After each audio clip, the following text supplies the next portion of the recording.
الحمد لله نحمده ونستعينه ونستغفره ونؤمن به ونتوكل عليه ونعوذ بالله من شرور أنفسنا ومن سيئات أعمالنا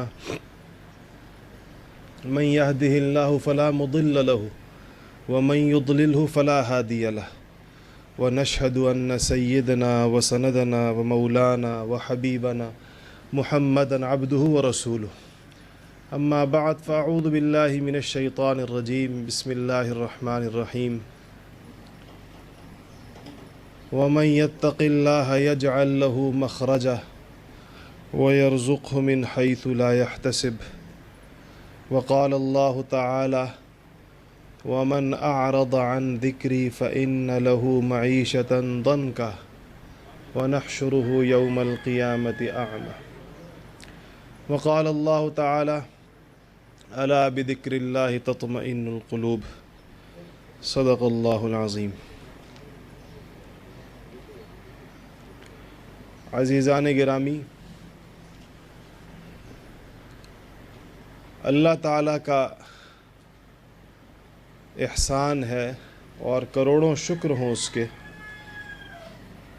کہ اللہ جل جلالہ نے ہمیں ان لوگوں میں سے بنایا ہے اور ان لوگوں میں شامل کیا ہے جو اپنی زندگی کے مسائل کے لیے اس کے پاک حبیب صلی اللہ علیہ وسلم کی لائی ہوئی کتاب کی جانب دیکھتے ہیں،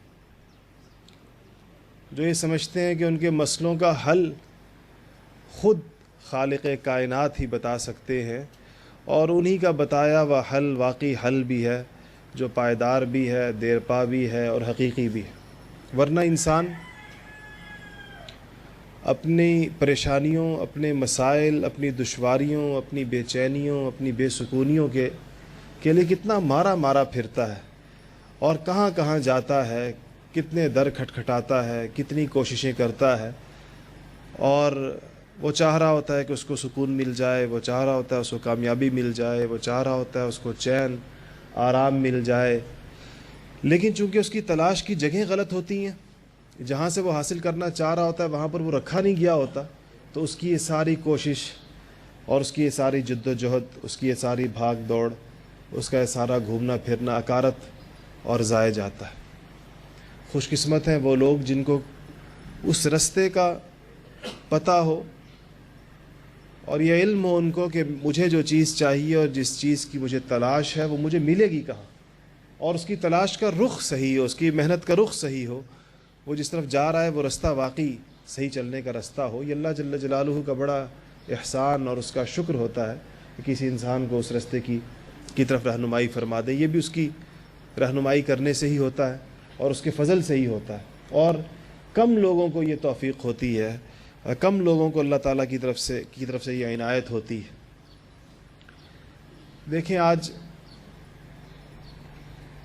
ہم معاشرے میں چاروں طرف دیکھتے ہیں تو ایک تصویر اور جو خاکہ ہمارے ذہن میں بنتا ہے معاشرے کا، گھروں کا، انفرادی زندگی کا، اجتماعی زندگی کا، اور مختلف جو شعبہ ہائے زندگی ہیں ہمارے، تو وہ نقشہ کوئی ایسا بہت مثبت اور کوئی بہت ہی سکون آور، کوئی بڑا ہی اچھا نقشہ ہمارے سامنے نہیں بنتا۔ جہاں پر بھی دیکھیں، جس سے بھی ملیں، جس کو بھی قریدیں، جس سے بھی معلوم کریں، تو ہر انسان ایک خاص قسم کی پریشانیوں میں مبتلا، اپنے اپنے میدان کے بقدر، اپنی اپنی چیزوں کے مطابق، جن احوال جن ظروف کے اندر وہ ہے اس کے مطابق ہوتا ہے، اور اس پریشانیوں سے نکلنے کی کوشش کے اندر بھی اس کے ساتھ ساتھ وہ مصروف ہوتا ہے۔ کوئی آدمی ایسا نہیں ہوگا جو اپنی زندگی سے مطمئن ہو کر یا اپنی پریشانیوں کے ساتھ سمجھوتہ کر کے زندگی گزار رہا ہو۔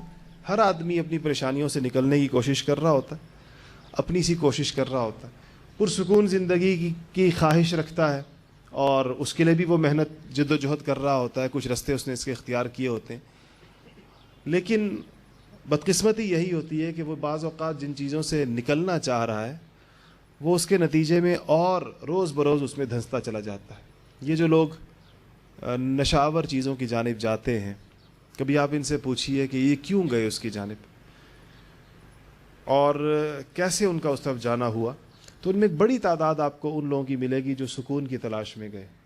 جب پریشانیوں نے ان کے دل و دماغ پر دستک دینی شروع کی، ان کی زندگی کے معمولات کو درہم برہم کیا، تو انہوں نے سکون کے حصول کے لیے نشو کا رستہ اختیار کیا، اور اس میں اتنے آگے چلے گئے کہ اس میں اپنے لیے اتنی بڑی پریشانیاں ڈھونڈ لی کہ جن پریشانیوں سے نجات کا سمجھ کر یہاں پر آئے تھے، اس سے بدر جہاں اور کئی گنا بڑی پریشانیوں اور مصیبتوں اور ہلاکتوں میں اپنے آپ کو ڈالا. اس طرح اور بھی بے شمار رستے لوگ اپناتے ہیں.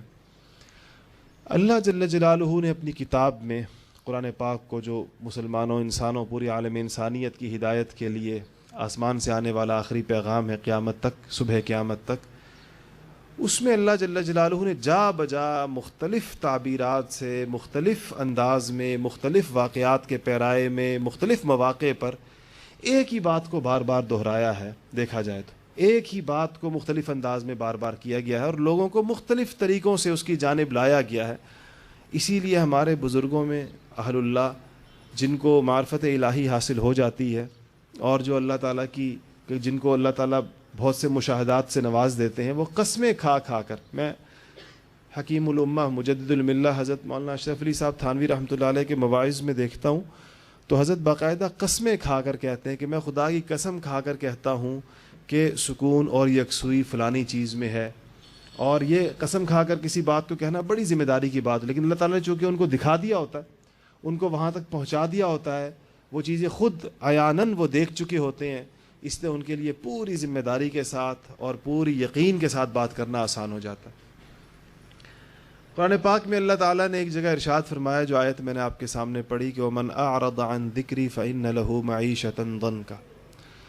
اللہ فرماتے ہیں کہ جو میرے دین سے اور جو میری یاد سے اعراض کرے گا، منہ پھیرے گا، غافل ہو جائے گا اس سے، میری یاد اور میرے دین اور میرے احکامات کو چھوڑ کر اور چیزوں میں مشغول ہو جائے گا، فَإِنَّ لَهُ مَعِيشَةً ضَنْكَ. عربی کا ایک اپنا انداز ہے تاکید کا، انّا بھی لایا گیا ہے، جار مجرور لہو کو پہلے لے آیا گیا ہے، سارے تاکیدات کی، بات کو مؤکد کرنے کی، بات پر اصرار کرنے کی عربی کا اپنا انداز ہے جو علوم عربیت کے ماہر جانتے ہیں کہ فَإِنَّ لَهُ مَعِيشَةً ضَنْكَ. اللہ فرماتے ہیں میں اس کی گزران کو تنگ کر دوں گا. معیشتاً ضنْكَ کے اندر ساری زندگی کے گزر بسر کی ساری چیزیں. تو اللہ نے فرمایا جب اس نے مجھ سے منہ موڑے گا، میری یاد سے، میرے دین سے، میرے احکامات سے، زندگی گزارنے کا جو طریقہ میں نے بتایا ہے، تو لازماً اس کا نتیجہ یہ ہوگا کہ فَإِنَّ لَهُ مَعِيشَةً ضَنْكَ. اللہ فرماتے ہیں میں گزران تنگ کر دوں گا. گزران تنگ ہونے کی کئی صورتیں ہوتی ہیں. ایک صورت تو تنگ معیشت لوگوں کے ذہن میں یہ آتی ہے پیسوں کا کم ہو جانا، ایسا نہیں ہوتا.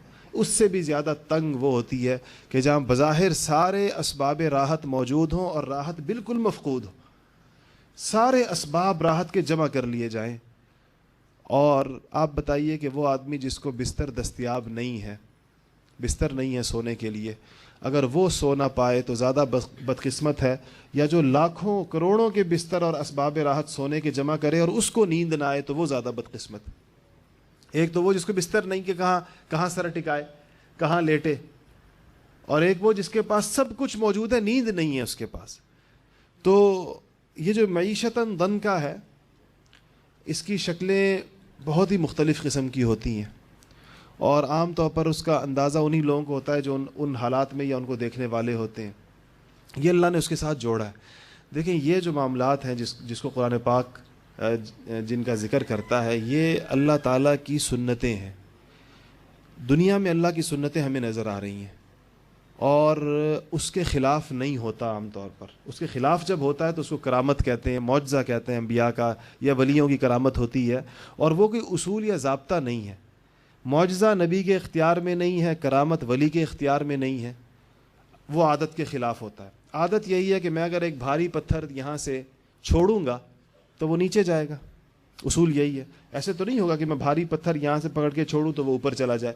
چھوڑا جائے گا تو پتھر نیچے جائے گا. یہ پتھر کا نیچے جانا، زمین کا کشش ثقل ہونا، یہ اللہ تعالیٰ کی طرف سے رکھی گئی چیزیں ہیں، خواص الاشیاء ہیں.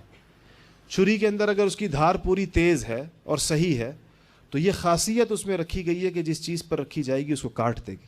یہ اللہ تعالیٰ کی طرف سے رکھا گیا. فضا کے اندر یہاں پر آکسیجن ہے اس میں یہ خاصیت رکھی گئی ہے کہ مجھے اور آپ کو سانس لینے کے لیے ایک سہولت ہے اس میں، اور یہ آکسیجن اگر بند کر دی جائے گی کسی بھی طریقے سے مجھے اور آپ کو سانس نہیں آئے گا۔ یہ خواص الاشیاء کہتے ہیں اس کو، چیزوں میں اللہ نے خاصیتیں رکھی ہیں ہر چیز میں۔ بالکل ایسے ہی اللہ تعالیٰ نے اعمال کے اندر خاصیات رکھی ہیں جس کا ذکر، اب چونکہ اشیاء کی خاصیت تو نظر آتی ہے، اس کے لیے قسمیں کھانے کی ضرورت نہیں پیش آتی۔ یہ قسم کھا کر بتانے کی ضرورت نہیں ہوتی کہ پتھر اوپر سے چھوڑا جائے تو نیچے جائے گا، بھائی اس بات کو سمجھ لو، اس پر یقین کر لو، مان لو، بار بار مختلف طریقوں سے، اس لیے کہ وہ سامنے مشاہد ہے، سامنے نظر آ رہا ہے، ایک تجربہ کر کے آپ کو دکھایا جا سکتا ہے، خود ہر انسان کی زندگی کا تجربہ ہوتا ہے۔ جو آخرت کے معاملات ہیں، چونکہ دین کے بہت سارے معاملات وہ اللہ تعالیٰ نے پردہ غیب کے پیچھے رکھے ہیں، اس لیے اللہ جل جلالہ اس کے بارے میں مختلف تعبیرات سے انسانوں کو بتاتے ہیں کہ یہ جو اللہ کی سنتیں تمہارے سامنے ہیں اور تم دیکھ رہے ہو کہ پوری کائنات اس کے مطابق چل رہی ہے، پوری کائنات کا جو نظم ہے، پوری کائنات کا جو انتظام ہے، انصرام ہے، وہ اللہ تعالیٰ کی سنتوں کا اور اللہ تعالیٰ کے طریقوں کے دلائل ہیں، اس کے براہین ہیں کہ سورج نکلے گا تو روشنی ہو جائے گی، سورج ڈوبے گا تو اندھیرا ہو جائے گا۔ ایسے ہی اعمال کے اثرات ہیں۔ حضرت تھانوی رحمۃ اللہ علیہ نے مستقل ایک رسالہ لکھا ہے، اس کا نام ہے جزاء الاعمال، کس عمل کا کیا نتیجہ مرتب ہوتا ہے۔ جو عمل انسان کے جسم سے جو عمل نکلتا ہے اس کا نتیجہ اس کی زندگی پر مرتب ہوتا ہے، اور آخرت پر بھی مرتب ہوتا ہے، یقینی بات، اصل تو آخرت ہے، دنیا میں اس کا نتیجہ مرتب ہوتا ہے، اور ان نتائج کو پوشیدہ نہیں رکھا گیا، صاف بتایا گیا ہے، یہ کرو گے تو یہ نتیجہ نکلے گا، یہ کرو گے تو یہ نتیجہ نکلے گا۔ اور قرآن پاک میں اگر آپ دیکھیں اسباب اختیار کرنے کا حکم ہے، اور اسباب دین کی تعلیمات میں داخل ہیں، اللہ تعالیٰ کی پیدا کردہ چیزیں اور اس کا طریقہ طے ہے، لیکن انبیاء علیہم الصلاۃ والسلام کی جو تعلیمات ہمارے سامنے ہیں وہ اسباب کے علاوہ دوسری وہ چیزیں جو انسانوں کے اعمال پر مؤثر ہوتی ہیں وہ ان کو بتایا کرتے تھے۔ نوح علیہ السلام کا قصہ اٹھائیے، سورہ نوح ہے قرآن پاک میں، اور ان کی دعوت اور ان کی قوم کے انکار، طغیان، تمرد، اس کا بڑا عجیب و غریب بیان ہے، بڑا درد مندانہ بیان ہے کہ نوح علیہ السلام کی عمر بتائی گئی ہے، وقت بتایا گیا ہے، ان کی محنت بتائی گئی ہے، پھر نوح علیہ السلام کی اپنی زبان سے گلہ اور شکوہ اور فریاد ہے اللہ تعالیٰ سے کہ وہ اللہ کو کیا کہا۔ اللہ تعالیٰ نے اس کو قرآن میں نوح علیہ السلام کی زبان سے ہی قرآن کے اندر لائے ہیں کہ نوح علیہ السلام اللہ سے فرماتے ہیں کہ یا اللہ میں نے اس قوم کو، اپنے لوگوں کو، یا اللہ میں نے دن کو بھی پکارا، میں نے رات کو بھی پکارا، میں نے تنہا اکیلے بھی ان سے بات کی، میں نے ان کو جمع کر کے بھی ان سے بات کی، میں جتنا بھی ان سے بات کہوں تو کہا یا اللہ آخر میں یہ اپنی انگلیاں اپنے کانوں میں دے دیتے ہیں اور میری بات نہیں سنتے۔ وَاسْتَكْبَرُوا اسْتِكْبَارًا، یا اللہ انتہائی کبر، انتہائی تکبر یہ لوگ میری بات کے جواب میں کرتے ہیں۔ پھر فرمایا کہ یا اللہ تیری بات جو تو نے مجھ تک پہنچائی ہے میں نے ان کو کیسے پہنچائی؟ تو اس میں یہ جہاں آخرت کی باتیں ان کو بتائیں، اللہ کی توحید کی، وہاں دیکھیں ان کو یہ بتایا فَقُلْتُ اسْتَغْفِرُوا رَبَّكُمْ، فَقُلْتُ نوح علیہ السلام فرماتے ہیں کہ میں نے ان سے یہ کہا ہے کہ تم استغفار کرو، تو استغفار کرو گے تو کیا ہوگا؟ اس قوم کو، اپنی قوم کو کہہ رہے ہیں کہ فَقُلْتُ اسْتَغْفِرُوا رَبَّكُمْ إِنَّهُ كَانَ غَفَّارًا، اس لیے کہ وہ غفار ہے، جب اس سے استغفار ہوتی ہے معاف کر دیا کرتا ہے، اس کی عادت ہے۔ ایک تو معاف کر دے گا، پہلی بات یہ جو بھی تم کر چکے ہو اور جتنا بھی تم اپنا نامہ اعمال سیاہ کر چکے ہو اور جتنا تم مجھے جھٹلا چکے ہو اور جتنی تم مجھے تکلیف پہنچا چکے ہو اور جتنا تم گناہوں میں آگے بڑھ چکے ہو، اس کے باوجود اگر استغفار کرو گے تو انہ کان غفارا، وہ معاف کر دے گا۔ ایک تو یہ کرے گا، وَيُرْسِلُ السَّمَاءَ عَلَيْكُمْ مِدْرَارًا، اور فرمایا تمہارے اوپر آسمان کے دہانے کھول دے گا، تمہاری خشک سالی دور کر دے گا۔ دیکھیں خشک سالی کی دوری کو کس چیز کے ساتھ جوڑا ہے؟ استغفار کے ساتھ۔ وَيُرْسِلِ السَّمَاءَ عَلَيْكُمْ مِدْرَارًا وَيُمْدِدْكُمْ بِأَمْوَالٍ وَبَنِينَ وَيَجْعَلْ لَكُمْ جَنَّاتٍ وَيَجْعَلْ لَكُمْ أَنْهَارًا مَا لَكُمْ لَا تَرْجُونَ لِلَّهِ وَقَارًا۔ فرماتے ہیں کہ وَيُمْدِدْكُمْ بِأَمْوَالٍ وَبَنِينَ، مال بھی بڑھا دے گا، اولاد بھی بڑھا دے گا۔ وَيَجْعَلْ لَكُمْ جَنَّاتٍ وَيَجْعَلْ لَكُمْ أَنْهَارًا، باغ بھی بنا دے گا تمہارے لیے، نہریں بھی جاری کر دے گا تمہارے لیے۔ یہ سارا کچھ نوح علیہ السلام جوڑ رہے ہیں، یہ استغفار کی خصوصیات، اور خود اللہ تعالیٰ کو اپنی کارگزاری سنا رہے ہیں کہ اللہ میں نے ان کو یہ بھی بتایا ہے، تیرے غفار ہونے کا بھی بتایا ہے، اور یہ بھی بتایا کہ جب تجھ سے لوگ معافی مانگتے ہیں اور تجھ سے لوگ استغفار کرتے ہیں اور جب تیرے آگے لوگ جھک جاتے ہیں اور تجھ سے اپنی بغاوت ختم کر دیتے ہیں تو یا اللہ نہ صرف تو معاف کر دیتا ہے بلکہ تو ان کے سارے مسائل حل کر دیتا ہے، ان کی دنیا اور آخرت کے سارے مسائل حل کر دیتا ہے۔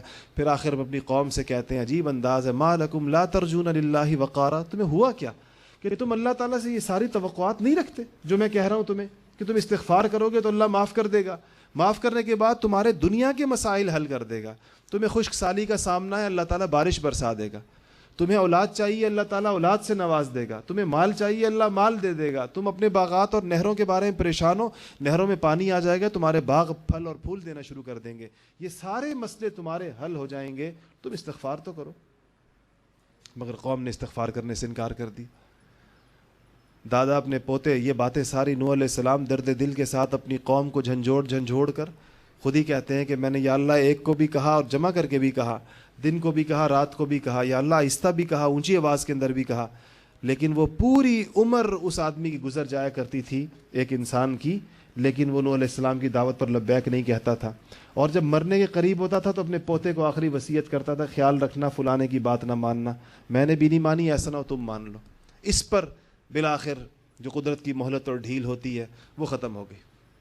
نوح علیہ السلام کی زبان کے اوپر وہ جاری ہو گئے الفاظ، لا تذر علی الارض من الکافرین دیارا، یا اللہ اب اس زمین کے اوپر ان کا ایک بھی گھر بستا ہوا مت چھوڑیو، اور وجہ بتا دی کہ اب ان کی ہدایت کے آگے بھی امکانات نہیں ہیں، جب تک ہدایت کے امکانات ہوتے ہیں انبیاء محنت کرتے رہتے، مایوس نہیں ہوتے، نبی مایوس نہیں ہوتے۔ جب انہوں نے دیکھا کہ بالکل ان لوگوں نے سننے سنانے نصیحت پکڑنے کے عمل کو مکمل بند کر دیا ہے، تو نوح علیہ السلام نے کہا یا اللہ اب یہ لوگ، ان کی اولادیں بھی یہ کافر جن رہے ہیں اور ان کافروں کی بھی اصلاح کی کوئی صورت نظر نہیں آ رہی ہے، اب تو تیری جو ڈھیل اور تیری مہلت ہے تو اس کا، اللہ تعالیٰ نے اس کے بعد جو اس کے ساتھ قوم کے ساتھ کیا وہ آپ سارے حضرات کو آپ کو معلوم ہے۔ تو یہ جو چیزیں جہاں پر انبیاء علیہ الصلوۃ والسلام اپنی تعلیمات میں شروع سے، آپ اسی طرح سے قوم ہود کا قصہ دیکھیے، قوم لوط کا قصہ دیکھیے، قوم صالح کا قصہ دیکھیے، قوم سمود کا دیکھیں، عاد کا دیکھیں، جتنے قصص قرآن پاک کے اندر بیان ہوئے ہیں،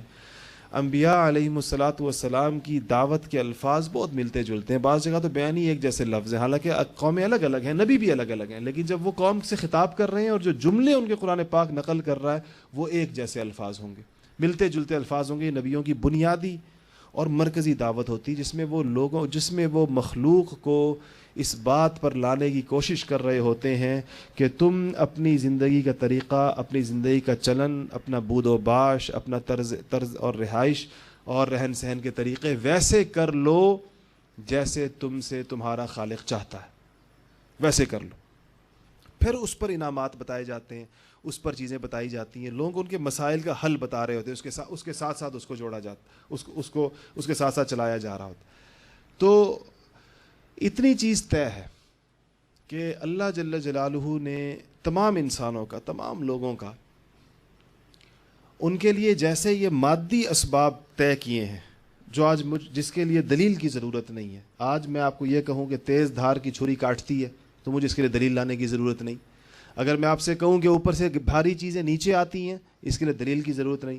اگر میں آپ سے کہوں کہ سورج جو ہے اس سے روشنی پھیلتی ہے تو دلیل کی ضرورت، جیسے یہ مادی اسباب اللہ تعالیٰ کی مخلوق آپ کے سامنے اپنے خواص کے ساتھ ہے، ایسے ہی روحانی اور باطنی اسباب اللہ جل جلالہ نے قرآن پاک میں بیان فرمائے ہیں کہ اس عمل کا یہ نتیجہ ہے، اس عمل کا یہ نتیجہ ہے، اس عمل کا یہ نتیجہ ہے، اور جب تک لوگ اس پر آئیں گے نہیں، اگر کسی اور ذریعے سے وہ اپنے مسائل کو حل کرنا چاہیں گے، ان کے مسائل کبھی حل نہیں ہوں گے۔ یہ یقینی اور طے شدہ بات ہے۔ سکون قلب کے لیے، اپنے دلوں کو مطمئن کرنے کے لیے، اپنی منتشر چیزوں کو مجتمع کرنے کے لیے کہ انسان اپنے سارے پھیلے ہوئے منتشر افعال کو، اعمال کو، احوال کو مجتمع کر لے، اور دل کی وہ قوت جو اللہ تعالیٰ نے اس کے اندر ودیعت کی ہے، جو سب سے قوی چیز ہے انسان میں۔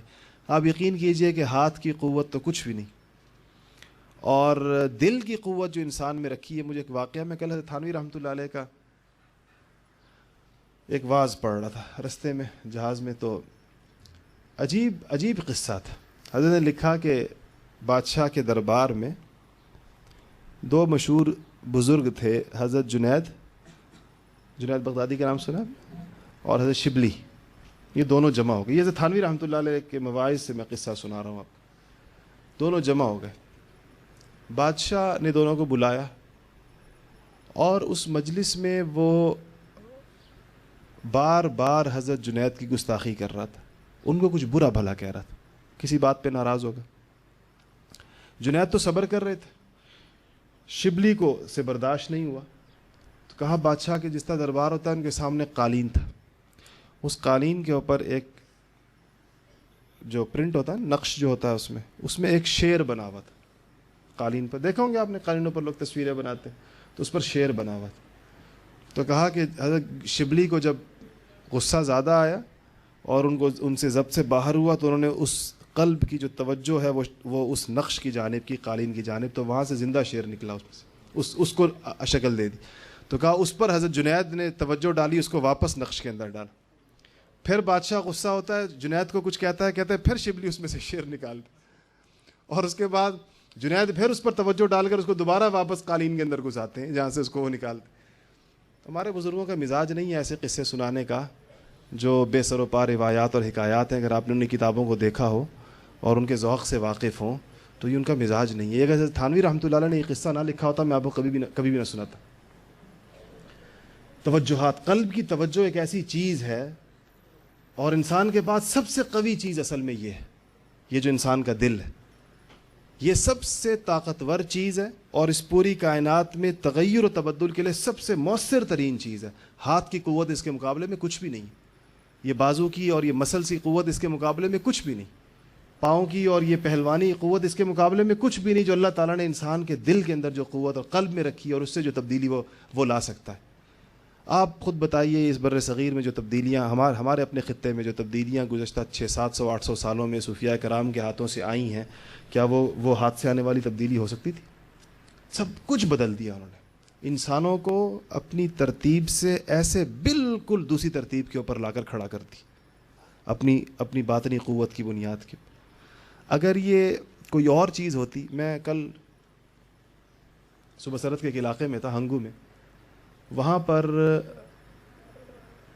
ان علاقوں میں کچھ غیر مسلم آباد ہیں، کچھ ہندو ہیں، کچھ سکھ ہیں، تھوڑے اوپر بالکل قبائل میں جو خالص یعنی اسلامی اعتبار سے بھی بہت اونچی معاشرت ہے ان کی. وہاں پر کچھ لوگ، کچھ قبائل سکھوں کے، کچھ ہندوؤں کے موجود ہیں. تو میں نے ان لوگوں سے کہا کہ یہاں پر کچھ لوگ اس علاقوں سے گزرے تھے 1400 سال پہلے. یہ پشتون تقریباً 1400 سال پہلے مسلمان ہوئے اور من حیث القوم مسلمان ہو گئے، مطلب ان کے یہاں کوئی گھرانہ غیر مسلم بچا نہیں، پوری قوم مسلمان ہوئی. ایسا نہیں ہوا کہ کچھ گھروں میں کچھ لوگ مسلمان ہوئے کچھ نہیں ہوئے، یا ایک خاندان ہوا دوسرا نہیں ہوا، پورا.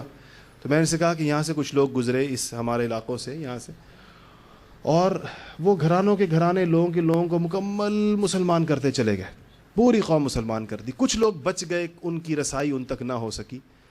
تو اگر ان سے بچ گئے تو 1400 سالوں سے ہم سے پھر بچے ہوئے ہیں. 1400 سال ہو گئے، ہم سے وہ نہ ہو سکے. اگر وہی لوگ پہلی صدی ہجری میں جن کو کر گئے سو کر گئے، اس کے بعد ہم سینکڑوں سالوں سے وہ ہمارے درمیان رہ رہے ہیں، سینکڑوں سالوں سے وہ اس سارے معاشرت کو دیکھ رہے ہیں، اس میں ان کو کوئی ایسی پرکشش چیز نظر نہ آئی کہ وہ اپنے مذہب کی تبدیلی کے بارے میں پھر کبھی سوچیں. اس سے آپ اندازہ لگائیں کہ وہ چیز کچھ اور تھی جو ان قرن اول کے مسلمانوں کے دلوں میں تھی.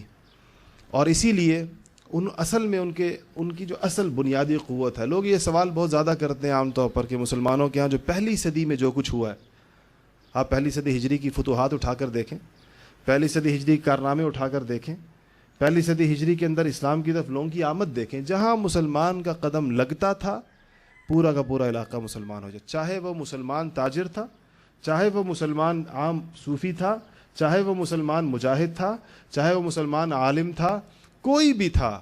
اگر مسلمان کہیں سے گزرا ہے کسی خطے سے تو چاروں طرف اسلام کی بہاریں، اور لوگ اس کے جوق در جوق یدخلون فی دین اللہ افواجا، فوج در فوج لوگ دین میں داخل ہوئے. وہ کیا چیز تھی؟ وہی چیز ہمارے اس میں سے کم کیا چیز ہوئی ہے آج ہمارے معاشرے میں؟ میرا اور آپ کا عقیدہ ہے قرآن پاک ویسا کا ویسا محفوظ ہے جیسے صحابہ کے زمانے میں تھا. جو قرآن پاک زبان رسالت سے ارشاد ہوتا تھا، یا صدیق اکبر رضی اللہ تعالی عنہ جس مصحف اور قرآن کی تلاوت کرتے تھے، یہ آج بعین ہی وہی چیز ہے یا نہیں؟ زبان رسالت سے جو اور باتیں ارشاد ہوئی ہیں حدیث کی شکل میں، احادیث مبارکہ، وہ بعین ہی وہی ہیں جو زبان رسالت سے ارشاد ہوئی ہیں نہیں. تو چیزیں تو ہمارے پاس ساری وہی ہیں. صحابہ کے پاس بھی یہی تھے. صحابہ کے بعد والے صحابہ کے پاس چلے حضور کی صحبت تھی صلی اللہ علیہ وسلم، سب سے اونچی چیز تھی، وہ اس کا تو کوئی بدل نہیں ہو سکتا، اس نعمت کا تو کوئی اور اس کی صورت نہیں ہو سکتی. لیکن اس کے بعد تابعین کا دور آتا ہے تو ان کے پاس بھی یہی چیزیں تھیں. کمی کس چیز میں آئی ہے کہ جب قرآن ویسے موجود ہے، اور الحمدللہ اللہ کا شکر ہے ہم جتنے بھی گئے گزرے ہیں اور جتنے بھی بدعمل ہیں لیکن قرآن پاک کو اللہ تعالیٰ کا کلام سمجھتے ہیں، اس سے عقیدت رکھتے ہیں، اس سے محبت رکھتے ہیں، احادیث مبارکہ کو سر آنکھوں پر رکھتے ہیں. آج بھی قرآن کو، ناموس رسالت کو مسائل پیش آتے ہیں تو ہماری سوئی ہوئی قوم کیسے جاگ جاتی ہے. جھنجھوڑ لوگ ان کو جھنجھوڑ دیں تو پھر اس پر اس کا پورے اثرات ہوتے ہیں.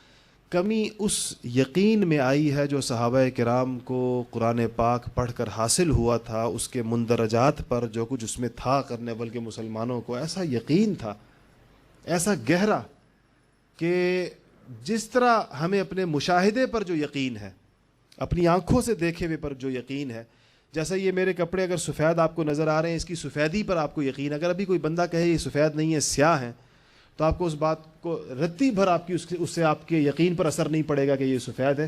یہ مشاہدے کا یقین ہے، آنکھ کا، تجربے کا یقین ہے. صحابہ کو قرآن و سنت کے ان چیزوں پر جو غیب کی ہیں اس سے زیادہ یقین تھا. اور کہا بھی کرتے تھے نا، مشہور مقولہ ہے سیدنا علی کرم اللہ وجہ کا، وہ کہا کرتے تھے کہ جنت اور دوزخ کے بارے میں میرا یقین اتنا مضبوط ہے الحمدللہ کہ اگر میرے سامنے جنت اور دوزخ سامنے لے آئی جائیں، آنکھوں سے دکھا دی جائیں، تب بھی میرے یقین پر کوئی اثر نہیں پڑے گا، کوئی فرق نہیں پڑے گا کہ میرا یقین بڑھ جائے، اس سے ایسا نہیں ہوگا. ویسے مجھے اس پر یقین ہے قرآن کی اس کی وجہ سے.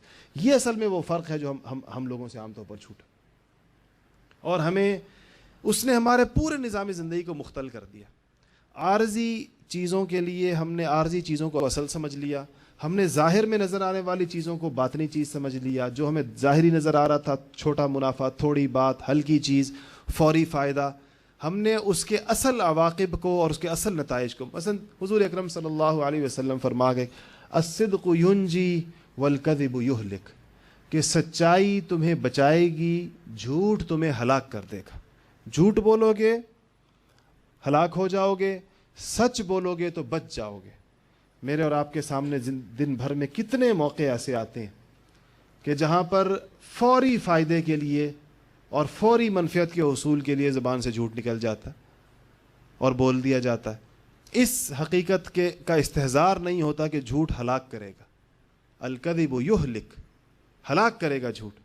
اور بعض اوقات کوئی آپ سے سوال کر لیا جائے، آپ سمجھتے اگر سچی بات کی جائے تو اس سے کوئی شرمندگی ہو سکتی ہے، سچی بات کے اوپر کچھ خفت کا، اس سے بچنے کے لیے ہم کتنی تعویلات اور توجیحات کرتے ہیں. حالانکہ واضح ارشاد موجود ہے الصدق ینجی، کہ سچائی تمہیں بچائے گی، سچ بولو گے بچ جاؤ گے، نہ شرمندہ ہوگے، نہ نادم ہوگے، نہ پریشان ہوگے، نہ دنیا میں کوئی اس کی کوئی نتیجہ، نہ آخرت کے اندر. یہ حقائق جو ہمیں بتائے گئے تھے، جو ہم میں اور قرن اول کے مسلمانوں میں فرق آیا، وہ یہ آیا کہ ہمیں ان ابدی حقائق پر ہمارا یقین نہیں رہا. جب یقین نہیں رہا تو ہم نے دوسری چیزیں ڈھونڈی. ہمارے ایک دوست ہیں اور ایک بہت مالی اعتبار سے بڑے فراخ گھرانے کے ساتھ ان کا تعلق ہے. ان کو میں نے دیکھا تو انہوں نے اپنے ساتھ مستقل ایک سازندہ، ایک میوزیشین رکھا ہوا تھا. یہ حقیقی بات ہے. اور جہاں پر وہ بیٹھتے تھے تو وہ سازندہ کچھ بجانا شروع کر دیتا تھا. بڑے حیران ہوئے کیا مسئلہ ہے، جہاں وہ جا رہے ہیں وہ ساتھ ہے، جیسے ہی وہ بیٹھتے ہیں یہ ساتھ کچھ بجانا شروع کر دیتا ہے. تو مجھے ماجرا کیا، کہنے لگے میرا دل بہت شدید پریشان ہے اور بہت طبیعت ڈپریشن، ٹینشن انتہائی شدید ہے. ڈاکٹروں کے پاس گیا ہوں، ڈاکٹروں نے کہا کہ اس کا علاج میوزک ہے. تو تمہارے ساتھ ہر وقت ایک بندہ ایسا ہو، اب وہ دوسری کیسٹوں والی میوزک تو اختیار میں نہیں ہوتی، تو تمہارے ساتھ ایک بندہ ہو جو تمہاری مرضی کی میوزک، جو تمہارا دل چاہے وہ بجاتا رہے.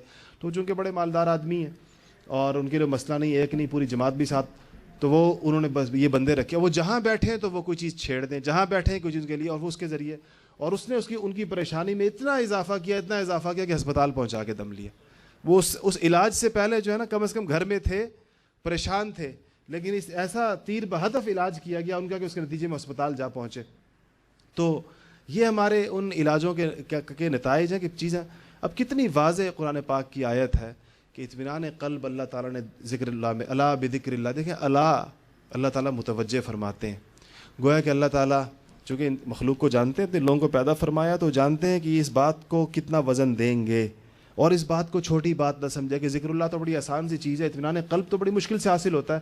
تو پھر ان جگہوں کے اوپر گویا تھوڑا جھنجھوڑ کر کہتے ہیں، ہلا کر وہ بات کی جاتی ہے. تو کہنا الا، آگاہ رہو، سنو، متوجہ ہو، یہ بات جو کی جا رہی ہے مطلب اس کو ہلکا نہ لینا. بذکر اللہ تطمئن القلوب، کہ اللہ کے ذکر سے دلوں کو اطمینان ملتا ہے، دل مطمئن ہو جاتے ہیں. دلوں کے اندر بالکل جس طرح کہ اطمینان کی پوری لہر دوڑ جاتی ہے وہ اللہ تعالیٰ کے ذکر کے ساتھ. دوسری جگہ پورے قرآن پاک میں جا بجا دوسرے لوگوں کے بارے میں بتایا گیا، دوسری قوموں کے بارے میں بتایا گیا. اللہ تعالیٰ نے جہاں پر بھی ان کا ذکر کیا ہے، ان کی چاہے پریشانیوں کا، ان کی تباہیوں کا، ان کی معاشی بدحالی کا. دیکھیں ایک پرسکون زندگی کا تصور کیا ہے. تھوڑی دیر کے لیے آپ اس کو سوچیں کہ ایک آدمی اگر زندگی کو پرسکون کرنا چاہے تو اس کا تصور کیا ہے، اس کے ضروریات کیا ہیں، اس کے لوازمات کیا ہیں، اس کے تقاضے کیا ہیں، کیا چیزیں زندگی میں آ جائیں تو پرسکون ہوتی ہیں. سب سے پہلے تو ظاہر بات ہے کہ دل کی کیفیت. ہم سب کا مشاہدہ اور تجربہ ہے کہ سارے اسباب کے ہوتے ہوئے انسان کو پریشانی ہوتی، سارے اسباب راحت کے ہوتے، پیسے بھی ہوں گے اس کے پاس، گھر بھی ہوگا اس کے پاس، گاڑی بھی ہوگی، لیکن بے چین ہوگا. اس کا مطلب پہلی چیز قلب کا سکون ہے کہ دل کو مطمئن ہونا چاہیے، دل کو مجتمع ہونا چاہیے، اس میں تشویش نہ ہو، اس میں وحشت نہ ہو، اس میں خوف نہ ہو، اس میں ڈر نہ ہو کسی چیز کا، اضطراب اور بے چینی نہ ہو. یہ ایک پرسکون زندگی کی ایک ضرورت یہ ہے. پرسکون زندگی کی دوسری ضرورت ہے کہ انسان کی ضروریات پوری ہو جائیں، اپنی ضروریات کے لیے بہت زیادہ پریشان نہ ہو. جو چیزیں اللہ تعالیٰ نے اس کی ضرورت بنائی ہیں، انسان کو پیدا کرنے کے بعد کچھ چیزیں اس کی ضرورت طے ہوئی ہیں کہ انسان کو یہ چیزیں چاہیے ہوں گی، وہ اس کو مل جائیں. اگر وہ اس کو مل جائیں جتنی اس کو چاہیے، جو اس کی ضرورت ہے، تو ظاہر بات ہے یہ بھی اس کے سکون کے لیے ایک ضروری چیز ہے اور اس کو وہ چاہیے ہوتی ہے. تیسری چیز اس کے تعلقات اور اس کے مراسم ہیں. اگر وہ سارے اپنی جگہ کے اوپر ٹھیک ہوں، جن لوگوں کے ساتھ اس کا معاملہ ہے، اگر وہ سارے کے سارے ٹھیک ہوں تو اس کی زندگی پرسکون ہوتی ہے. کوئی کسی ایک تعلق کی بھی خرابی انسان کے نظام زندگی کو مختل اور پریشان کرتی. ان ساری چیزوں کو قرآن پاک نے نام بنام لیا اور ان کا ذکر کر کے ان کا حل بتایا کہ کیسے اس کا مسئلہ کیسے حل ہوگا. قلب کی پریشانی، قلب کے انتشار، دل کے اندر ایک تشویش، ایک وحشت، خوف، اس کے لیے ذکر اللہ کا رستہ بتایا، اور دوسری جگہ دین پر استقامت کا رستہ بنایا کہ ان الذین قالوا ربنا اللہ ثم استقاموا، آتا ہے تتنزل علیہم الملائکہ وغیرہ، اور لا خوف علیہم ولا هم یحزنون، خوف نہیں ہوگا، حزن نہیں ہوگا جو لوگ دین پر استقامت اختیار کریں گے. استقاموا ایک لفظ، اس پر ہم نے یہاں پر مستقل بات کی تھی، آپ حضرات کو یاد ہوگا استقاموا کے لفظ پر کہ اللہ تعالیٰ نے ایک لفظ صرف بتا دیا کہ کہہ دو قالوا ربنا اللہ، اللہ ایک ہے یا میرا رب اللہ ہے، ثم استقاموا، پھر استقامت اختیار کرو. اس پر پھر سارے فضائل آگے ذکر کیے گئے. استقاموا پورے دین پر عمل کرنے کا نام ہے کہ دین کے تمام مطالبات کے اوپر عمل کرتا ہے. تو اللہ تعالیٰ واضح طور پر ان کے بارے فرما رہے کہ نہ اس کو خوف ہوگا اور نہ اس کو حزن ہوگا، کوئی پریشانی نہیں ہوگی، کوئی ملال نہیں ہوگا، کوئی بے چینی نہیں ہوگی، کوئی ندامت نہیں ہوگی. دوسری چیز، انسان کو پریشانیوں سے نکلنے کا رستہ، انسان کو کہ رزق کی وسعت اور انسان کے تمام امور اپنی جگہ کے اوپر ٹھیک رہیں، اس کے لیے جا بجا مختلف تعبیرات کے ساتھ ایک لفظ بتایا گیا ہے، ایک حل بتایا گیا ہے، اور وہ ہے تقوی. وَمَن يَتَّقِ اللَّهَ يَجْعَل لَّهُ مَخْرَجًا وَيَرْزُقْهُ مِنْ حَيْثُ لَا يَحْتَسِبُ. اور جو تقوی اختیار کرے گا، اللہ فرماتے ہیں کہ میں اس کے لیے يَجْعَل لَّهُ مَخْرَجًا، مخرج کہتے ہیں نکلنے کے رستے کو. اللہ فرماتے ہیں میں اس کو تمام مسائل میں، پریشانیوں میں نکلنے کے رستے بناؤں گا. اس کے لیے رستہ بن جائے گا، اس کا گھرے گا نہیں کسی بھی پریشانی کے اندر. آئیں گی، انسان ہے تو انسان کو تو بنایا ایسے کہ اس کے مسائل تو آتے ہیں، ہر مسئلے سے اس کو نکلنے کا رستہ تقوی کی برکت سے دیا جائے. یجعل له من امرہ یسرا، دوسری جگہ کہا ومن یتق اللہ یجعل له من امرہ یسرا. جو آدمی تقوی اختیار کرے گا، اللہ فرماتے ہیں میں اس کے معاملات کو آسان کر دوں گا، میں پریشانیوں کو دور کر دوں گا، چیزیں اس کے لیے آسان اور سہل ہو جائیں گی. مجھے ایک بزرگ فرمانے لگے، ایک بات ہوئی، کہنے لگے کہ میں نے ان سے کہا کہ لوگ کہتے ہیں کہ شہرت بڑی پریشانی کی چیز ہوتی ہے، سارے مشہور لوگ اس بات پر بڑے پریشان رہتے ہیں، تو بزرگوں اور اللہ والوں کی شہرت بھی تو ہوتی ہے، تو ان کو بھی پریشانی ہوتی ہوگی اپنی شہرت کی وجہ سے لوگوں کے پاس. انہوں نے فرمایا یہ ایک فرق ہوتا ہے کہ وہ شہرت جو من جانب اللہ قبولیت کی بنیاد پر دی جاتی ہے، اس شہرت کے ساتھ پریشانی نہیں ہوتی. آپ مشہور لوگوں کے مختلف واقعات سنتے رہتے ہوں گے، دیکھتے رہتے ہوں گے، اپنی شہرت کی وجہ سے ان کو بڑی پریشانیاں پیش آتی رہتی ہیں. تو انہوں نے فرمایا کہ یہ خاص وہ ہے کہ وہ بندہ بظاہر جو شہرت کے نتائج ہوتے ہیں، لوگ ہیں، ہنگامہ ہے، ملنے جلنے والے ہیں، اس میں وہ بھی گھرا ہوا نظر آتا ہے، لیکن فرق یہ رہتا ہے کہ وہ شہرت اس کے لیے باعث پریشانی، باعث تشویش نہیں ہوتی ہے. ایسے ہی مومن کی آزمائش میں اور گناہوں کے وبال کے نتیجے میں جو انسان پر احوال آتے ہیں اس میں ایک فرق ہوتا ہے. ہمارے ایک بہت مشہور بزرگ تھے ہندوستان میں، مولانا محمود حسن ان کا نام تھا، شیخ الہند کہلاتے تھے اور بڑے بڑے علماء کے استاد تھے. ان کو انگریزوں کے خلاف جد و جہد آزادی میں وہ اس کے سربراہ تھے، رئیس تھے مسلمانوں کے، جنہوں نے انگریزوں کے خلاف اس خطے میں جد و جہد کی آزادی کی. تو ان کو قید کیا گیا تھا مالٹا میں. مالٹا ایک جزیرہ ہے، جس طرح کے بعض علماء کو کالا پانی میں قید کیا گیا تھا، بعض کو مالٹا میں. 70 سال ان کی عمر تھی. اور مالٹا ایک برفانی جزیرہ ہے، جیسے سائبیریا ہے، برف ہی برف ہے وہاں پر بھی. تو ہمارے ہندوستان کے گرم علاقے ہیں اور ان علاقوں کے لوگوں کو ایسے برفستان میں لے جا کر قید کر دیا جائے، عمر بھی 70 سال ہو. 2-3 رفقا ساتھ تھے، شاگرد تھے ان کے ساتھ. تو ان کے شاگردوں نے واپس آ کر کتابیں لکھی ہیں وہاں کے احوال پر. 4-4.5 سال کا جو دور حضرت شیخ الہند مولانا محمود حسن صاحب رحمۃ اللہ علیہ کا مالٹا میں گزرا. تو کہا وہاں پر ایک جملہ فرمایا کرتے تھے فارسی میں، اور کہا کرتے تھے کہ الحمدللہ بمصیبت گرفتارم نہ کہ بمعصیت، کہ اللہ کا شکر ہے کہ ایک آزمائش میں گرفتار ہوں، کسی گناہ کا وبال نہیں ہے.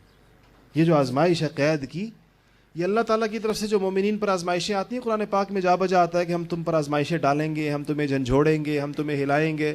اور اہل ایمان پر آتی ہیں، کیا تم کیا سمجھتے ہو کہ تم پر ایسی جنت میں چلے جاؤ گے بغیر کسی اس کے؟ تو وہ آزمائش ہوتی. تو فرمایا کہ الحمدللہ بمصیبت گرفتارم نہ کہ بمعصیت، ایک معصیت کی پکڑ ہوتی ہے وہ بڑی سخت ہوتی ہے اللہ تعالیٰ کی. گناہ کی وجہ سے جو پکڑ آتی ہے، فرق کیا ہوگا دونوں کا؟ اس کا فرق وہی قلب کی کیفیت کا فرق ہوتا ہے. اگر آپ کو ایک مومن آدمی آزمائش میں جکڑا ہوا نظر آئے، احوال اس کے ایسے ہو سکتے ہیں کہ دیکھنے والا یہ سمجھے کہ یہ مصیبت میں ہے، اس وقت مصیبت میں ہے، نظر ایسے آ رہا ہوگا، لیکن اس کے دل پر اگر کسی کی نظر ہو اور کسی کی نظر جا سکے اس کے دل پر، اس کا دل بالکل مطمئن ہوتا.